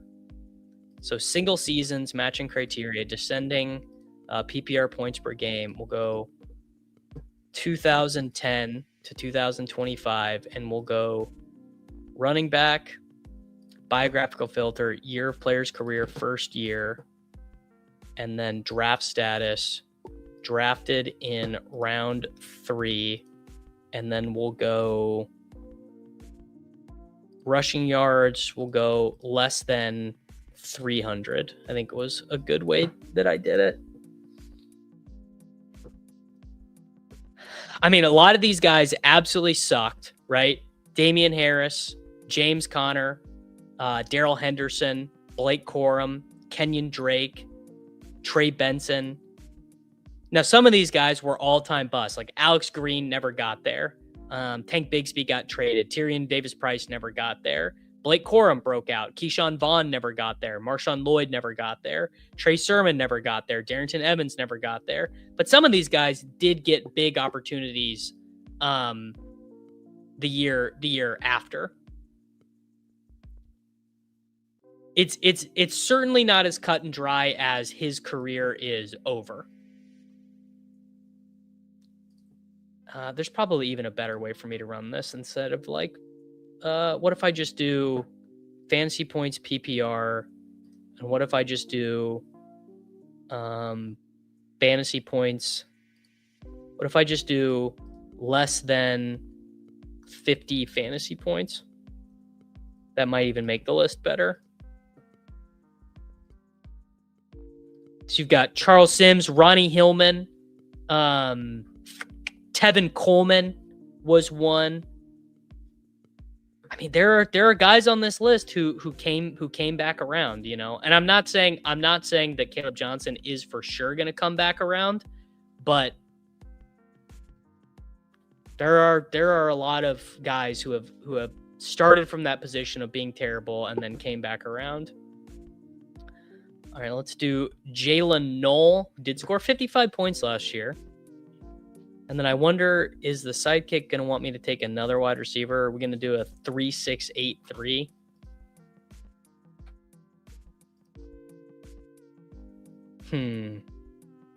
Tez Johnson, Ted Hurst, Malik Washington, Keenan. You know what? Let's do a Keenan Allen. I don't think I've taken him yet. Keenan Allen. All right, there we go, boys. I mean, Corum was a good pick in fantasy last year. Jaden Daniels, Patrick Mahomes, Jacoby Brissett, Devin Achane, Kyron Williams, Jadarian Price, Rashad White, Kamani Vidal, Caleb Johnson, Garrett Wilson, Carnell Tate, Jacoby Myers, Jaden Reed, Tyreek Hill, Zachariah Branch, Jalen Knoll, Keenan Allen, Trey McBride, Kenyon Sadiq, and Travis Kelce. Bang. All right, boys. I'm going to get out of here. Make sure that you like the video if you've not already. Please subscribe for daily fantasy football videos, and I will see you guys back